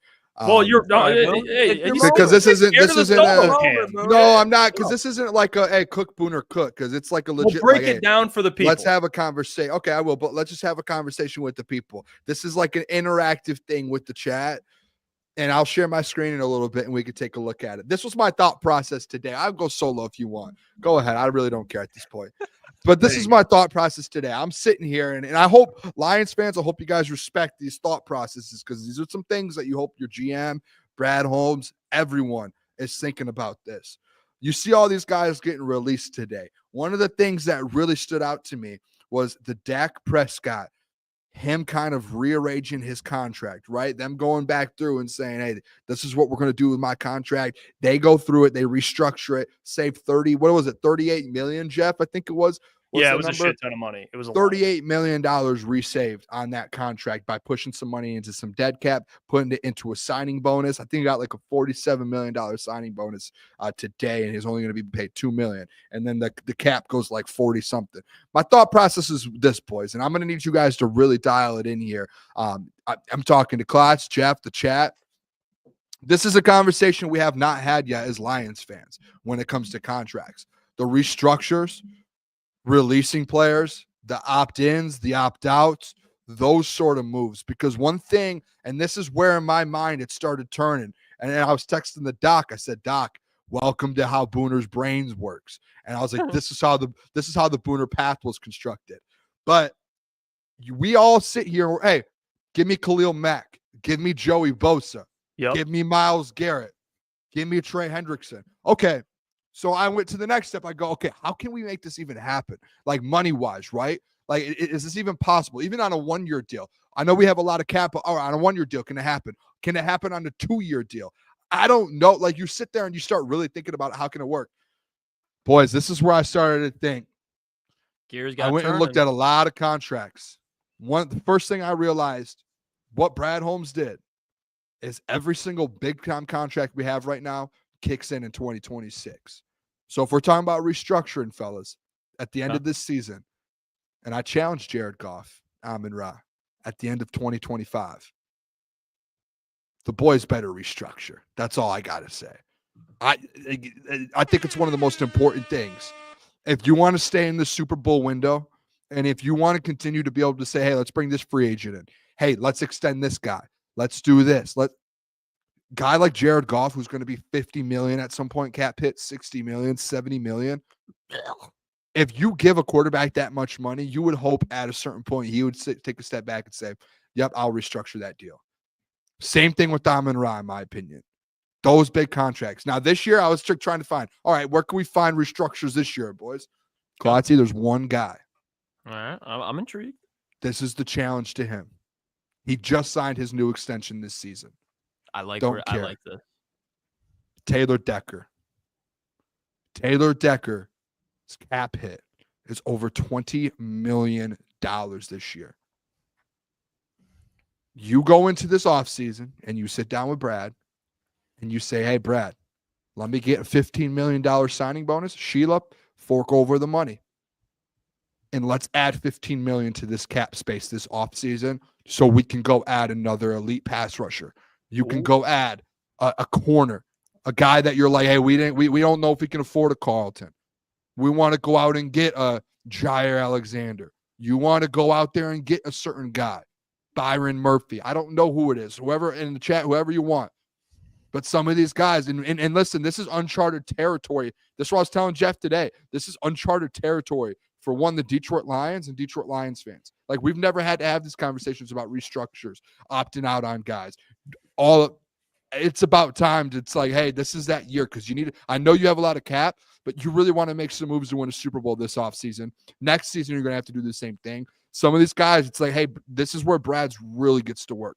This is that, like, hey, that budgeting, this is where that really comes into play. And then and this is where me and Jeff really had the conversation past the restructures. Yeah, we want Taylor Decker. We want him to restructure, right? After that, now we start talking about, hey, there are some guys with some opt-outs this offseason. There are some guys you can move on from. You can save, and I know it sounds little, you could save $1 million. You could save $5 million. You could save $11 million on certain guys. And that gives you the money to really go make some moves and upgrade these teams. Now, if you guys want me to say those names, we could break them down one by one. I'm not going to say, hey, this guy need. I threw a name to Jeff today. He says, yeah, I don't know if you should say that, Boone. But there are some guys. Huh? Hold on. I was going to let you cook. I was saying I'm intrigued on the name. No, there are some guys here where you really look at it and you say, hey, this guy has an opt-out this summer. Could save you $11 million. Is it worth it? That's all. Is it worth it? Boone, can I play a video real quick? Go ahead. Do I have permission? Yeah. Shake your hand. I'm going to shake your hand. Shake your hand. I'm going to shake your hand. I'm going to shake your hand. I'm going to shake his hand. Booner, fabulous work. Fabulous work. In fact, I don't know who you talked to. I don't know who you got. This is my brain. Maybe it was just yourself. But I am glad we're on the same wavelength here, Boone. There is zero. And again, you guys know how I feel about Taylor Decker. He's not terrible. Zero reason why he should be getting paid $20 million this year. Absolutely none. I was baffled when they re-signed him in the first place for that much money. But if you look at Taylor Decker, Boone, on that offense, I think you're spot on. I think, especially at the points of the career, you're asking Taylor Decker before Jared Goff. Now, when you're talking about Jared Goff, like, there's no reason Jared Goff should be making the money that he does on the tail end of this contract. When you look at what Peyton Manning, Tom Brady, Patrick Mahomes, Drew Brees even, you look at all the contracts when they won Super Bowls, especially Peyton's last year in Denver, he was making pennies. He was the 13th paid quarterback in the NFL. So I agree with you. If Jared Goff wants to win a bowl, that Trey Hendrickson conversation that you were talking about, maybe not to the same extent, but it's like, you want to make a lot of money even though you have, or do you want to go win a ring? So to be fair with that, thank you, Klotzy. To be fair with that point, I'll give it up to the point with the quarterbacks like the Peyton Manning. Like, those guys still were getting paid some of the best in the league. But the one thing they did, and it was like something that Tom Brady constantly did. Like, you guys don't think Tom Brady made a lot of money in his career? Like, no, he did. But you know what he did? He constantly was doing. And this is that conversation I used to I was on easy side all the time with it, being under, I think it's like the 10% mark as a quarterback to be able to have a chance to win a Super Bowl. And it's like that right there. Klotz, to your point, saying Brady or Manning was the 13th highest paid. If you look at his total earnings, he made a lot of money. But Jared, though, all he did was restructure. So it's not, Klotz, like, it's not a bad thing that Jared has all that money due at the end. But what it comes down to is Jared Goff going to be willing to restructure? And the restructure isn't him being like, he's going to lose out on 30 million. Like, no, not at all. All it is, it's like you turn something into you turn part of it into a signing bonus, and you push it all off to a different, to dead cap throughout different years. Like, there are different ways to do it, but like, these are conversations that have to be had. And it's like, it's going to have to happen at some point if you want to continue to keep winning. Like the Eagles, I was telling Jeff today, like the Eagles, they have those rosters, man. And if you go look at their cap hits every year, dude, they're paying so much money. They have 2 wide receivers at 28 plus million or 26 plus million. They have a running back at 20 million. They have a quarterback at 45 or 50. Like, they have players. They just played Zach Bond. Like, they have dudes that are making money. But guess what? These contracts, hey, they figure it out. And like, this was my point of this whole thing. It's like, and I have some examples here of some players, cut candidates, different guys. Like, we've never seen this side of Brad yet. We haven't. And the first part that we've actually seen of this in Brad, and this is how I know Brad's going to end up being cutthroat. And yeah, he might be like, yeah, this hurts to do this, but he doesn't care. Like, it's a business. Jalen Reeves-Maven, when we're at the combine, one of the captains of this football team, one of the biggest hearts and like locker room guys of this team. Guess what? Released him to save almost about $2 million. Not a lot of money, but guess what? That's where we're finally getting to that. That's what it's like to be a good franchise. It's like Brad's now going to have to make those decisions. And like, there are guys, and I have a couple of them here, that whether you like them a lot or you think like they might be great producers next year. Can you upgrade 2 other spots to get rid of one? Probably.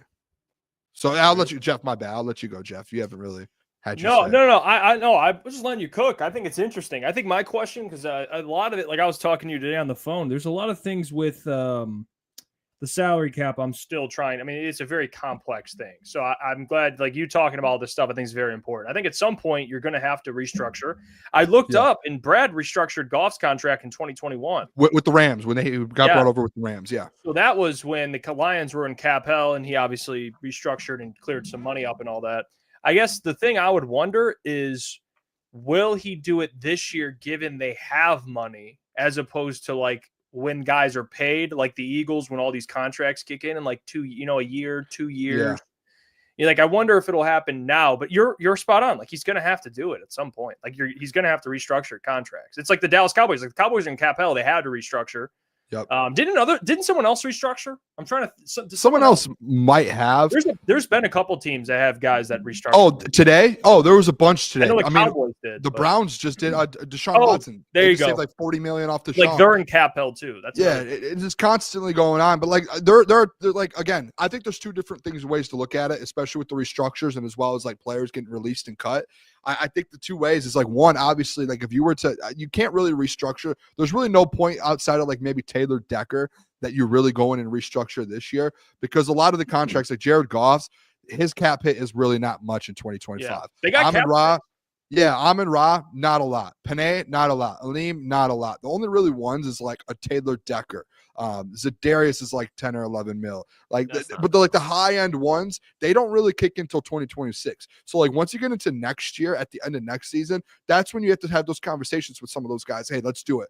The ones this year, to me, it's just really like these big names that we're talking about. And Brad, obviously, at the end of the day, like, Brad has made attempts to go after Myles Garrett, right? Like, with that, he knows there's a potential contract within that. So like, but he knows that, and we've seen him make those. But to do that, you have to make sure your books are right, and you have to make sure you have the money for it. And that's when it's like, hey, you have to maybe like save $7 to $10 million here to be able to bring in a bigger name over here, right? Like, that's how I look at it. And that's where I think this offseason that they're really going to dive in. Like a Taylor Decker, you could potentially do that. You can cut a couple guys. You guys want me to go over these names to where I would love to hear some. You can release some of these guys, and the money that's saved, it's like, I know it's not a lot of money, but when you're like, hey, I have whatever it is, what do they have in cap space right now? Like 40 million, 50 something. You add, let's say, 7 to 10 more million to that, you're sitting at 60, 65, and you're like, we can afford free agents and we can afford a big time name. All right, so let's start this off. So obviously, there's only about three of them, I think, boys. Zadarius Smith is the easy one. I heard you guys talk about it today on Bleacher Report, but whether it's before the pre-June 1st or after, you save $5.7 million on Zadarius. Yeah. And that one to me, it's just, you think about it, like the way it makes sense. If you don't go out and get a free agent, you keep them.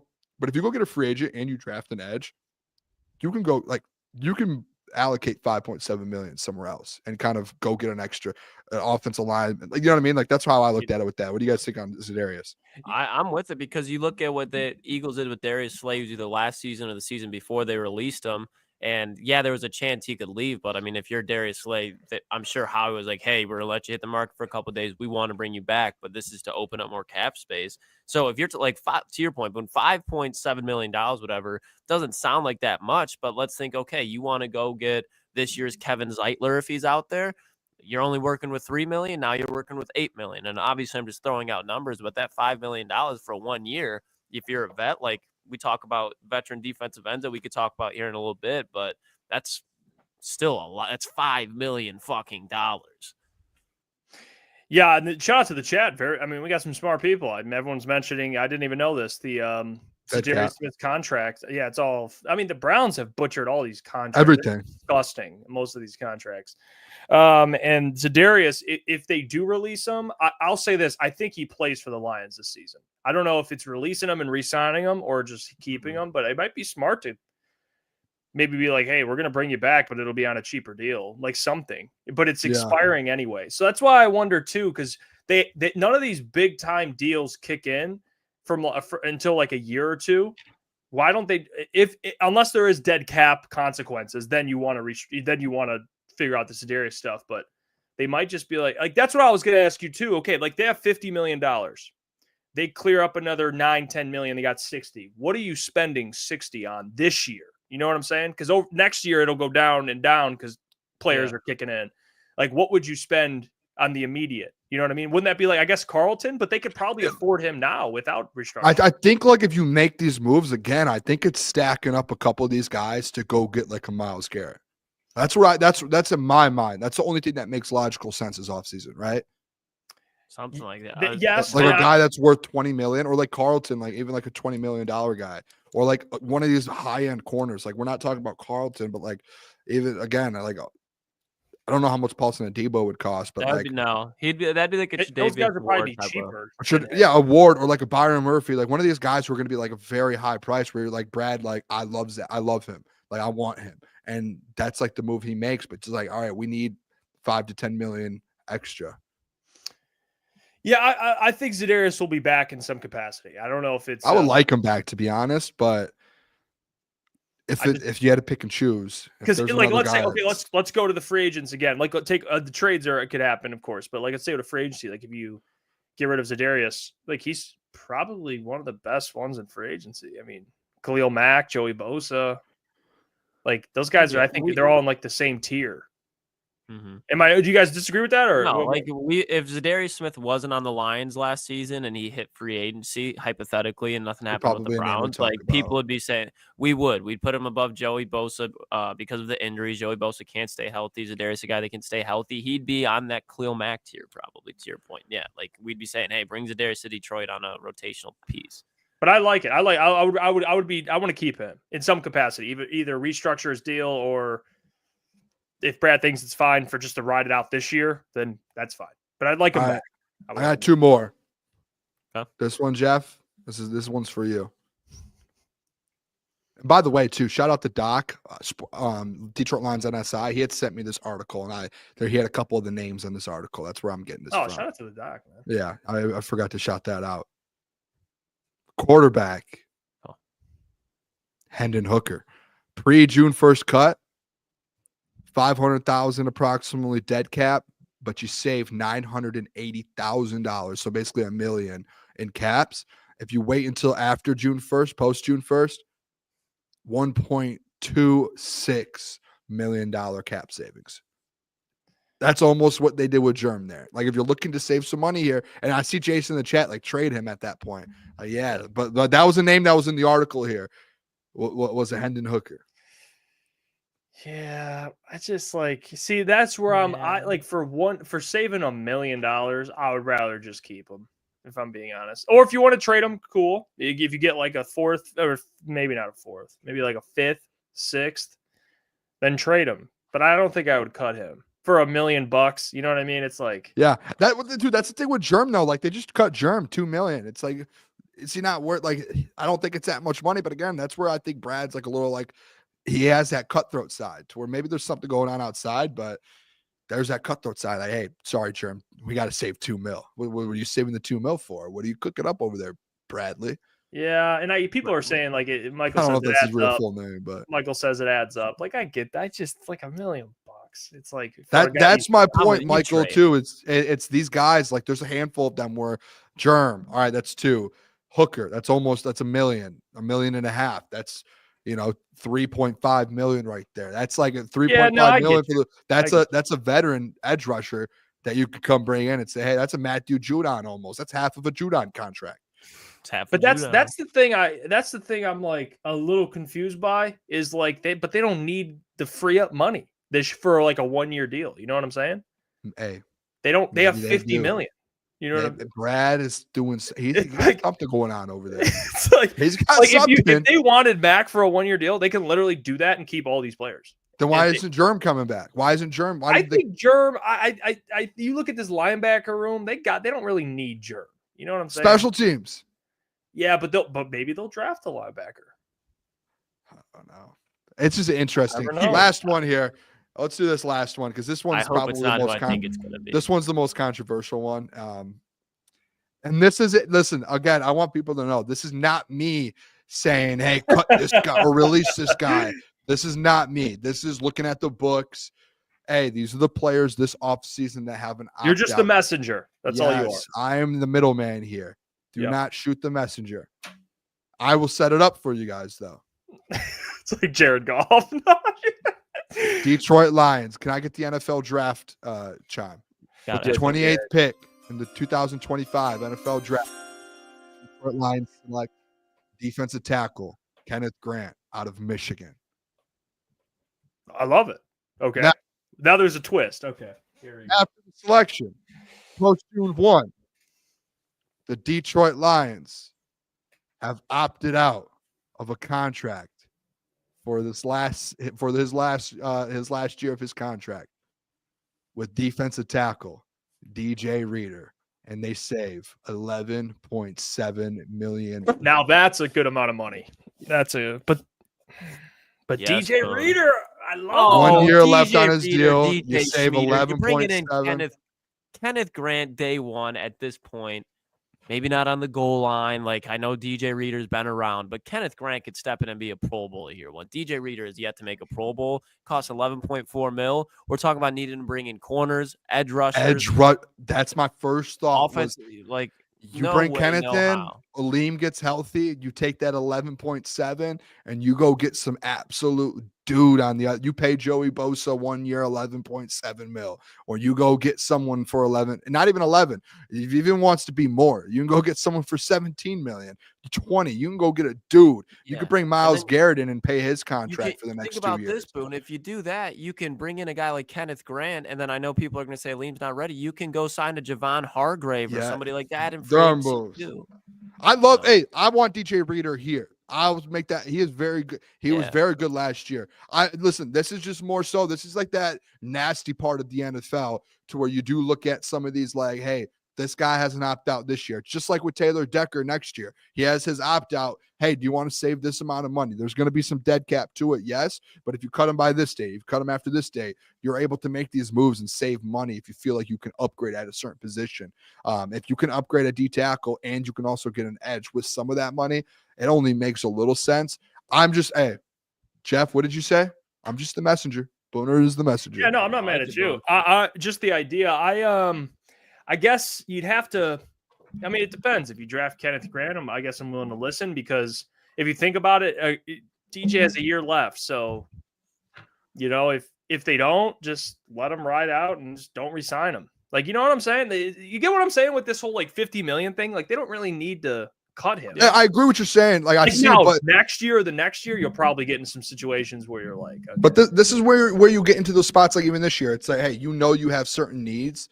And there are some moves you need to be made and upgrade. If you're able to upgrade 2 positions for the price of 1, Brad, I think, would take a look at it and say, okay, yeah, let's roll with that. Yeah, you get cheaper at defensive tackle. And especially, Yeah, especially like when you look at the draft, like you don't know who they're going to draft. What if they do draft Kenneth Grant? It's like, all right, that was the question I had when Klotz said Kenneth Grant. I was like, where does he even fit when Aleem gets back? He's a rotational guy at that point, but he's a dude that should be starting in the NFL. So like that's the point to where it's like if they end up taking a D tackle the first day. So it looks like in the chat people aren't like. No, I thought people were going to be like, no. At least I respect. No, you gotta be prepared, man. It's gonna be a time in this this I guess the Brad Holmes, Dan Campbell era where they're gonna be strapped for cash and they're gonna have to cut guys. It's just how it goes. Yeah. Like next year, dude. Next offseason is gonna be big because when I texted Doc about it, we both literally at the same time text each other back and we're like, dude, look at 2026 cap hit. Like you think, Jeff, right now you have $50 million to spend. Yeah, it gets you better. Klotz, this is why like the Pulse and the Debo long-term deals, all these, like you really got to look into this because you pay a couple guys this offseason long-term, you're gonna have to move on from some dudes that you don't want to move on from next offseason because next offseason there isn't $50 million. Like some big deals kick in. Yeah. And that's when things start to get real messy. That's why today I had brought all this up. Yeah, that's why I thought of it today. I said, hey, this is the mind of Booner. No, I haven't heard anyone around the city, anyone talk about. No, I think you're bringing it up, not in a bad way, but you're about a year early. But it's good. Like I like being ahead of stuff. I do. Yeah. I like talking about things that are early. You know what I mean? Because you get ahead of things. Brad's ahead of it too. Like Brad's thinking about this. I brought up a good example too about all these contracts, like trying to pay. Like, you guys know what a teeter totter is? I do. Of course. That's how.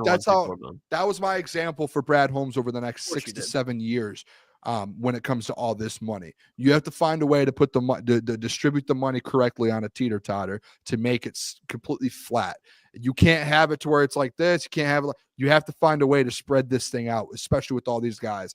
And I was telling Jeff today, like it's hard because you've in a 3-year span, he drafted like 10 dudes that deserve max deals. And if you give him like he doesn't have an option or a choice to be able to spread it out. Because everyone's going to say, hey, when my contract's due, I need it now. I want the extension now.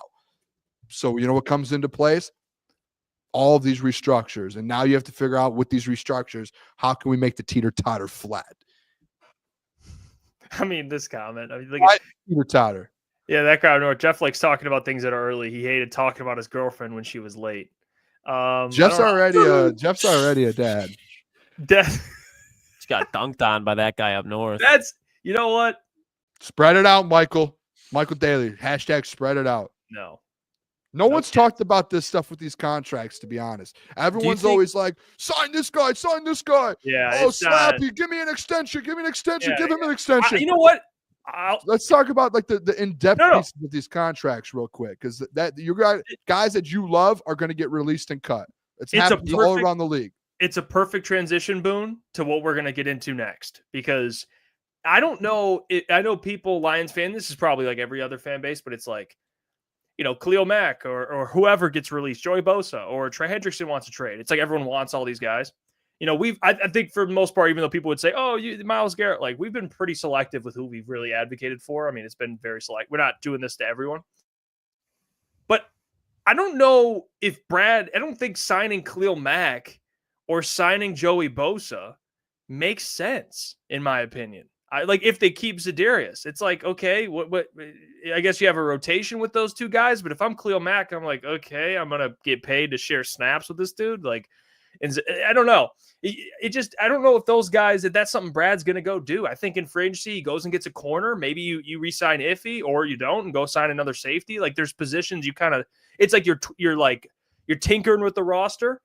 But then they got to go out, like, unless you're acquiring guys via trade, like, look at the free agency class. Like, there's who you get, and that's maybe you get Ward if you don't get Davis. I think corner would be the big signing. But besides that, like, who? Yeah. I would say those guys, though, I think the only reason you would say no, like, I don't mind the rotation, especially because, like, what happens if Za'Darius goes down? Like, let's just call it what it is. Knock on wood, like Hutch and Za'Darius, if they're your duo, like one of them are probably going to go down at some point. Maybe not long term, but like for a week or two, right? Like that's going to happen. You need a rotation. Like I think you need it. And I think after last year, you saw that.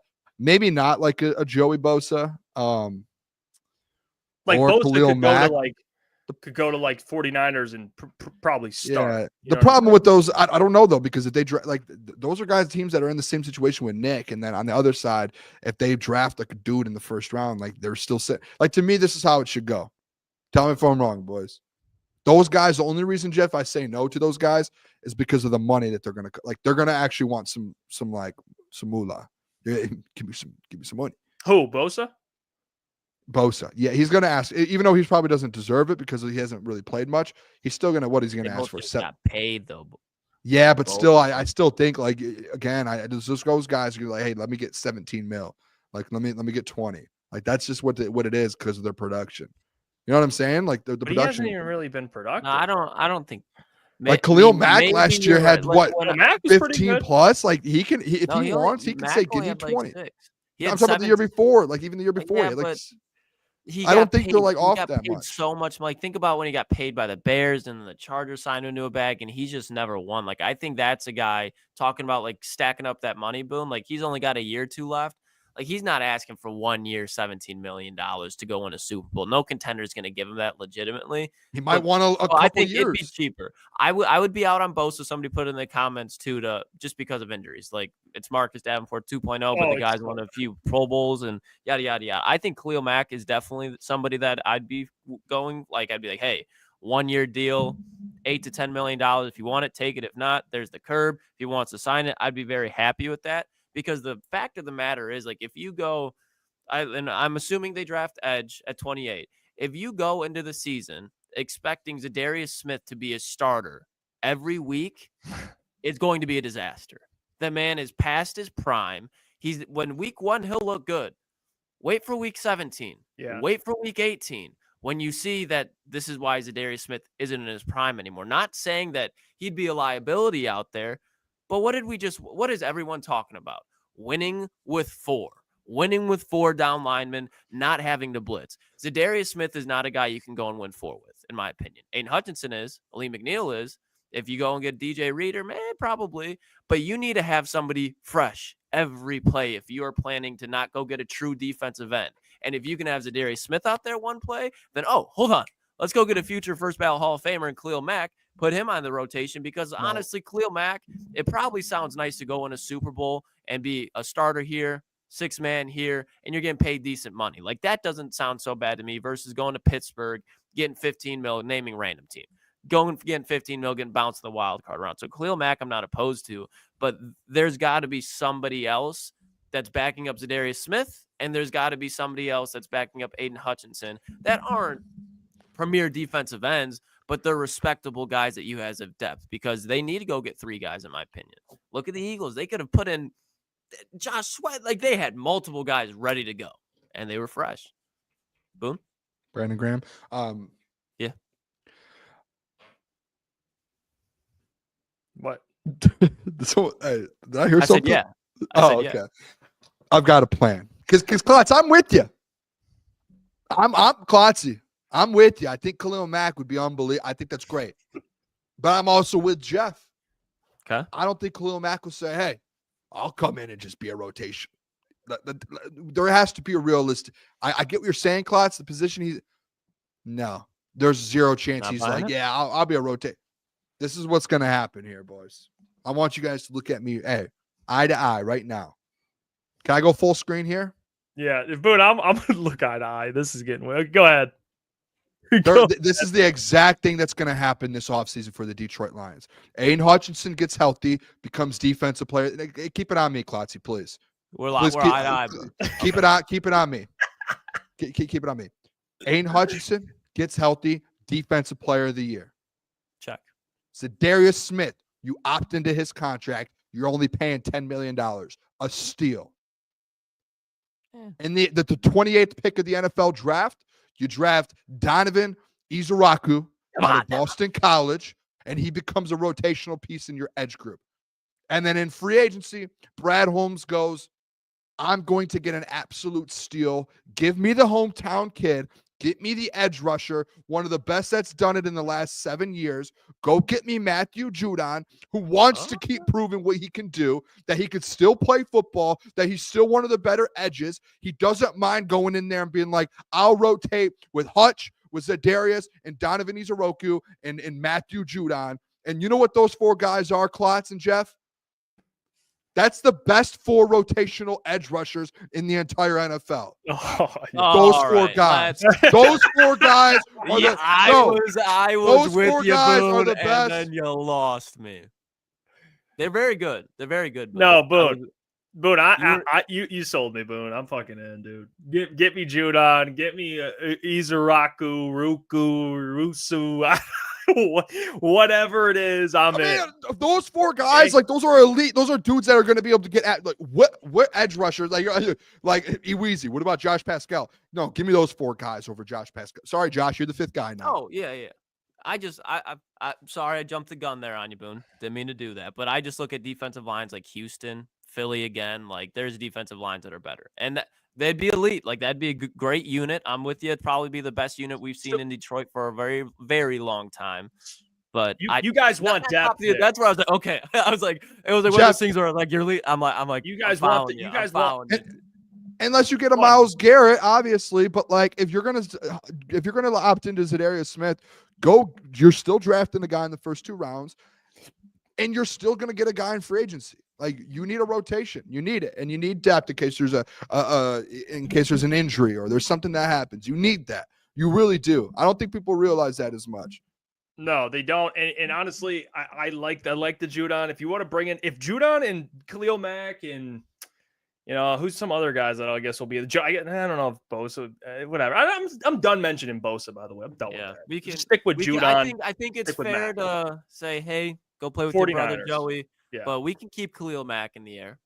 Imagine you tell me those 4 guys. I think Mack and Judon are very similar, Boone. So I think you can swap out Judon. But you guys can't tell me those four guys, put them up with another 4 in the NFL. Like if those 4 guys are playing at their best, Hutch is defensive player of the year. Say Matthew Judon gets back to where he was 2 years ago. Za'Darius is kind of playing a hit. Za'Darius was top 5, I think, in the NFL this year in pressures. And then he still had 6.5 sacks, whatever it was. And then Donovan Izoroku who can come in and had 16.5 sacks at Boston College. You can't tell me those 4 guys at their best, you can put them up with any other 4 edge rushers. I'm not talking about defensive line. I'm talking about top 4 edge rushers. I'm talking about their top 2 and their backup 2. That would be the best top 4 edge rushers anywhere in the NFL. The Eagles maybe, but like 1 through 4, if those guys are at their best, what are we talking about here? And you're getting a lot of them on cheaper deals. You have Za'Darius at $10 million. You have Donovan on a rookie deal, and you're going to have Matthew Judon on under $10 million. Wait, what? And Aiden Hutchinson's still on his rookie deal, $9 million. I mean, what are we talking about here? Yeah, with Brad. You want me to give you a name? This is what I think will happen. By the way, I've been thinking about it. This sounds like Brad Holmes. Tell me if I'm off on this. I don't want the chat, please. Hold me accountable. If you don't think this is something Brad Holmes would do, tell me. I think it fits perfectly. I told you earlier, Klotzy. Brad Holmes is going to go into free agency. He's going to be looking at it. Interesting. Judon, yeah, I like him. I like Khalil Mack. Joey Bosa's gone. Oh, wait. You're telling me there's a guy who's suffered injuries who has a pretty high upside. He's 25 years old. Oh, we can give him a flyer? 1 year prove-it deal? We need pass rushers? And he has 22 career sacks in 4 seasons? His name's Azeez Ojulari. Okay? And he had 6 sacks this past year in 11 games. He had, in his rookie year, he played all 17. That was actually the only season he played full. He played 7 the year after, 11 and 11. 8 sacks his rookie year, 5.5 the following year, 2.5, 6. If there's a player, guys, that Brad would look at as like a young, sign him to a flyer, and I know we're going to be like, oh, don't do these flyer deals. Brad's going to keep doing them. He sees upside. Let me give him a 1 year deal. Azeez Ojulari. Okay. Remember the name. I don't think this guy's a world beater. I think he's a really good pass rusher. He isn't healthy. I'm not going to sit here and act like he's going to have his second full season in 4 years. But I like the talent, and it sounds exactly like something Brad would do. Exactly. 1 year deal. I'll tell you, Hefe. Mm-hmm. I'll tell you. When we're talking about that rotation we were saying earlier. That's a rotation. You get Agreed. Za'Darius. If you let Za'Darius walk, you bring in a Matthew Judon, you draft another guy on the defensive line, and then you just have a guy that pins his ear back and uses his bendability, as you would say, Jeff, and goes and game wrecks against Caleb Williams. He can be back there dancing with his black painted nails all he wants. He's going to roll out. Darnell Wright's going to whiff, and you're going to see Aziz, and we'll hear Aziz inside Ford Field. So I'd be all for it because, like you said, he's in literally no position to be able to have leverage against it. If he wants to go sign in a bag with the Raiders, go have fun. If you want to win a Super Bowl, if you want a chance to improve your stock and be able to kind of lean into, hey, I'm not that healthy all the time. If I can come off a rotation and be elite and boost my stock for 1 year, let me go and do it in Detroit and get coached up by Casey Rod. It makes a ton of sense because Klotz, when you and Booner we're talking about a third down guy, there's your third round guy. Pass rusher, Za'Darius can be early downs. He's the passing downs. He'll get after the quarterback. He's not like your starting edge, but he's got the upside to get you 6 sacks. I mean, dude, he had 6 sacks. What would that be on the Lions for the Giants? I mean, they had some pretty good players. I would say that's an elite defensive line. But he did it as a rookie. He did it as a rookie. That was 2021. Like what the Giants, I think, just had Kayvon that year and Dexter. But you get the point, all right? He can get that after the quarterback. Yeah, I forgot Dexter Lawrence was pretty good. I know, but still, like he'd be in a similar role. Like, you know what I mean? Like he's productive and he was early on in his career. He was asked to start more. That's why they bring in Brian Burns, because you know that, hey, Al-Zawari's not going to be that guy. Let's go get Brian Burns and let him walk. He'll find better grass somewhere else. You guys have a worry. I'm sorry. My bad, Klotz. I didn't mean to cut you off. No, I was done. You're good, bud.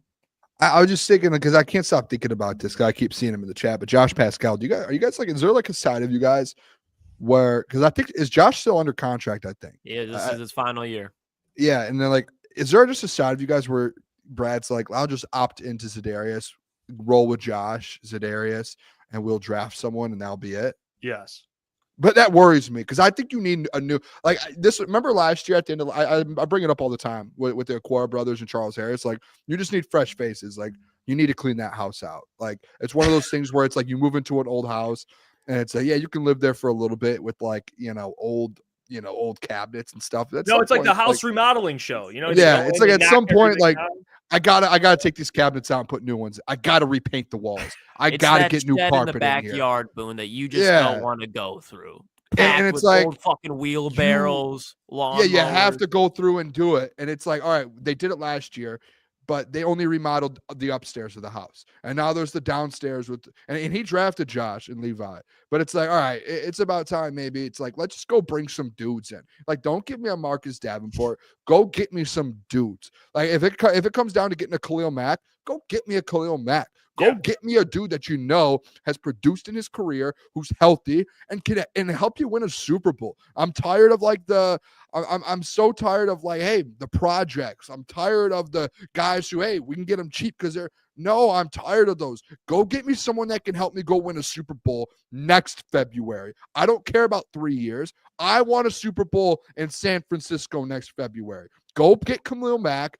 Bring Za'Darius Smith back and draft an edge rusher, and you have a great pass rush, and you don't have to worry about if someone gets injured because you have another guy ready up to go, and you can afford it. It's not like you can't afford it. You can afford it. You can afford to draft an edge at 28. You can afford to go get Khalil Mack, pay the man some money, and you can afford to opt into Za'Darius Smith. You can afford it. You do it. Don't put it up, Jeff. Do not. Yeah.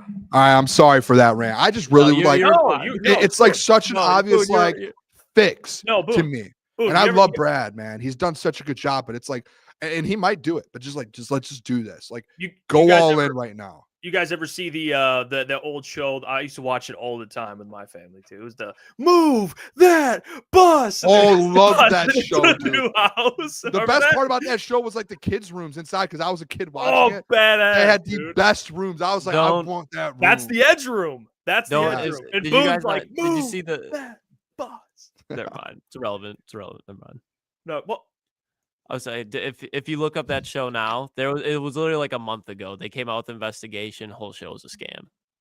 No. Don't do that now, Klotz. Yeah, About me let's and Boone. act like you didn't That's say why I that. said it's. I didn't want to ruin it. That's a big Reverse, memory. reverse. Press the Extreme Makeover Home Edition. Yeah, That's what I didn't hear what Klotz said. Yeah, no, great show. Totally. That's legit. that's one of those moments in my life, Klotz, where I should have known just to meet you. Erase it. Should have Yeah, just. no, no more. Yeah, no. Hey, boys, let me. Great show. I don't want to take up the time that you guys did because I think your guys's are much more realistic, okay? But this is where I look at the Carlton Davis trade last year because I think Brad was looking around the corners that were available, and he's like, I don't like any of these. And this is my Carlton Davis trade of this offseason. I don't think it's a terribly unrealistic situation, but I was like, okay, if there's going to be a trade, it's going to be a seller. You know what I mean? Like, I don't think the Lions are going to go up to a team with a shit ton of cap space. Be like, hey, give me one of your better players. No. So I'm looking at the cap space, and I'm like, who is just in cap hell? We were talking about cap hell earlier, boys. And when you look at the teams that really need to move some financials around in order to be good and get some more pieces, I look over in Buffalo, and they're $14 million under the cap. And we're talking about pieces, defensive edge, that you can add to this team. And like, hey, you don't need to go be Trey Hendrickson, Myles Garrett, but win your one-on-ones. Go ahead and get some production. Give me 6, 7, 8, 9, 10 sacks. And fellas, they got 2 of them that are on the last year of their deal and have been just consistent, steady eddies. And I look at Gregory Rousseau and I look at AJ Espinosa. Both of these guys, so I can give you the contracts exactly. I don't want to be misquoting here. Contract details. So this year, let's see. It's Espinosa. He's going to be a $5 million cap hit or a $7 million cap hit for them. So that's going to be able to pretty much slice their cap hit in half as far as being negative. And then Rousseau this year is a $13 million cap hit. And both of these guys, like I said, are going to be off of it next year. So this could be a prove it type of deal, or hey, let's get a glimpse, because neither of these guys, I think Rousseau has a ton of upside. But if you put him on alongside a guy like Aiden Hutchinson, he can get you 10, 11 sacks, but he's not going to be commanding top dollar. So maybe he's a guy that you can put and extend on 2-3 year deal. Same thing with Espinosa. But I think when you look at both of these guys, they fit what the Lions want to do. Espinosa is kind of that, I think what Sam Hubbard was. Like, he's going to stop the run. He's going to give 5-6 sacks. And then Greg Rousseau, somebody, like I said, he's solid against the run, but he's really good at getting to the passer. So those are my 2 boys, AJ Espinosa, Greg Rousseau. Oh, If Brad was going to make a move, I could see it being for those 2 or somebody like that. But I'd be very happy. I wouldn't be looking at my phone laughing at it like I did with Marcus Davenport. yeah, those would be 2 big-time free agent signings, to be honest. Those would be great free agents. That's why I said I'm looking at free agency, and I'm like, okay, how can we do something that Brad did? I know that I brought up Great so many free agents. I have a now here's a guy where I'm doing. Oh no, it's not like could have done another. Cool free agents. No, they're the free agent edges. I think. And next week I had a segment ready to go. Bold prediction for a trade for Brad. Cross that off the board. No, Klotzy's got another one in that chamber. We'll see. Got another one. Oh yeah, Klotzy was. I don't think so, because you couldn't figure out a free agent. I don't think you Boone, could. I figured out a free agent in the last couple of weeks for you on a segment every Tuesday. That's Do everything. not remember Free Isaiah agent Rodgers, and draft. Robert Spillane. All right, let me address the Ty AJ Beckton. Espinosa. Mailbag, drop some questions for the boys too, by the way. Drop some questions. Didn't they almost get rid of him already? Or am I reading He's that been wrong? around like talks because it's just he's not finding his spot there. Like, he's looking really good. He's just inconsistent. But when you look at like what they want in a defensive end, both of them fit it. Yeah, I loved Rousseau. Gregory I mean, Rousseau. how did he not? How did he fall? Because like he one of those things where it's like a lot of upside but low floor, and he's kind of middle. Oh, he's not. Middle that hasn't reached his ceiling. Yeah, I get that. He's still a really good player. Jeez. Yeah, dude, I love Rousseau. He gave the Lions problems, actually, or maybe that was Taylor Decker. I don't know who was on. No, I mean both. I mean, he's got that bendability. The bendability. All right, that guy versus Mailbag. Which starting offensive guards would you prefer to start with next season if you had to choose? Glasgow and Mahogany, or Zeitler? Mahogany. I love Graham. I love him, but Yeah, I'm with you. I don't know if it was because he was injured all year. I don't know what it was, but like his year from the year before to this year was just like such a night and day difference. It felt like maybe he comes back this year, boys, and he's healthy and he's good to go. I don't know, but Yeah. as of I'm with now, you. though, I would Zeitler Mahogany. I think I would assume Klotzy's been hammering that, so I don't. You're Zeit not and Hog. Yeah, Hog and Zeit. That's fine. Draft tackle. Be good. Ball don't lie, Mailbag. Where will Hendrickson land? I'll go Commanders. I think that's just like makes too much sense. It just does. Boom. I'm thinking. I have 2 teams. So if you say the one, I won't. Yeah, you get one. You get one choice, Klotz. That's what I'm saying. So I'll go. If you pick it, I'll be all right. Got a backup. Yeah, you get one. Pick it, no Kenny. Okay. No, we're not. You can tell that just rattled him. That just rattled. Nah, him. that didn't rattle me. All right, I'll just say mine. I think the Chargers. They just let go of Bosa and Khalil Mack. I can't think of one right now that I Just like. say what you think. Where do you Give think me the they'll go? Bills. They're 14 mil under the cap, Boone. Yeah, Oh, yeah. That's why I was thinking. I was trying to think of who had money to spend. Commanders. Commanders then. Yeah, fair. Green Bay. Okay, there you go. Pull that out. That's actually not a bad one either. I like that one.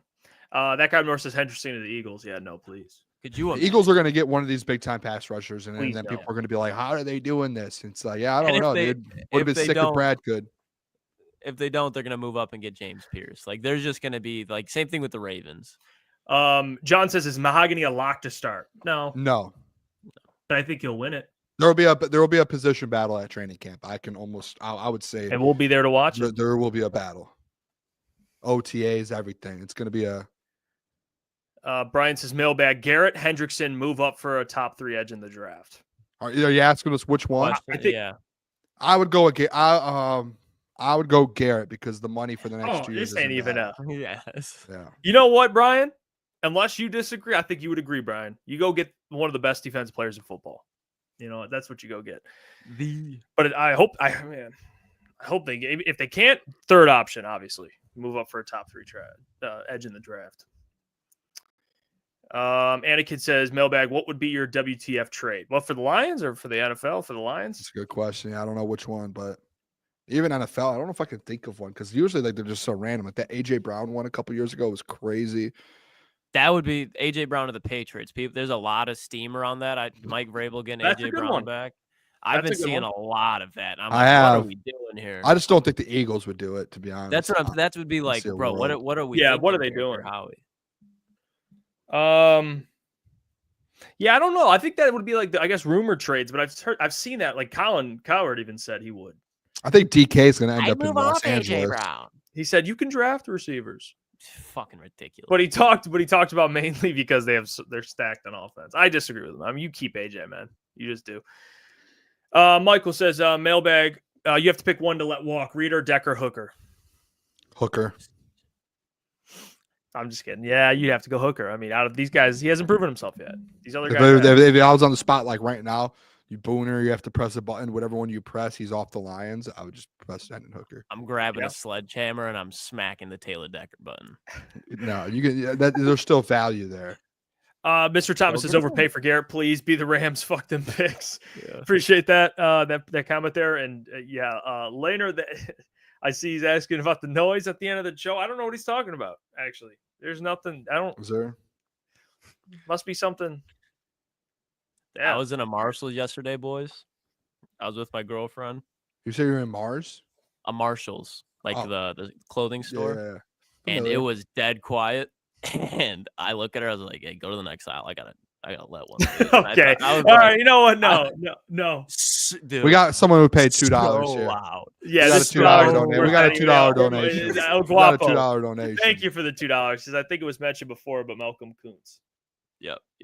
Yeah, I John brought him him up. Wait, is that the Raiders guy? Yes. Yeah. He's not going. He's staying in Vegas. I brought him up today. I brought him up earlier in the show today. He had 8 sacks. Was talking El about Guapo, appreciate you for the $2. I don't know if that's who the Doc. I thought Doc was talking about a linebacker. I don't think Malcolm Kuntz is a line. He's an edge rusher. He had like 8 sacks, and he might have been the Doc, to be honest. I don't know. I could be wrong. I just saw a video a couple weeks ago of John Gruden and Max Crosby just boosted him up and being like, "That's going to be the dude in Vegas," and Max Crosby loved him.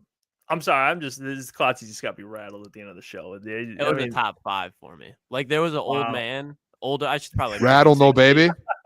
Hey, oh, come on, Boone. Come on, you're picking up on it. All right, but you could. I don't know if Jeff heard it. I heard it. You I hear him? respect He just he I- goes.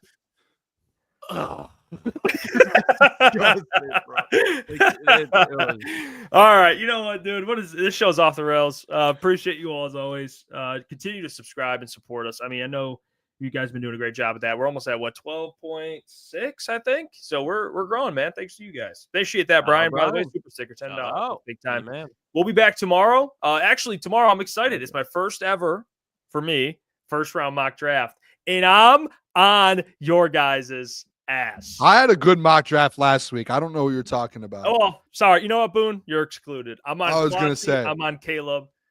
You And to already be know fair, who's I going want top this 10. known too. Jeff is like reaching, like saying stuff like I was letting it known how dumb No, some of these Boone, picks Boone were. was letting you know, but he should have went harder at you boys, man. All right, that's fair. But I just, hey, it was the first one. The boys, it was I didn't want it to just. I didn't want. Me and to dunk on Klotzy, the boys. you better call my phone, Klotz. I ain't There's picking going up to be that two shit. picks that you just hate.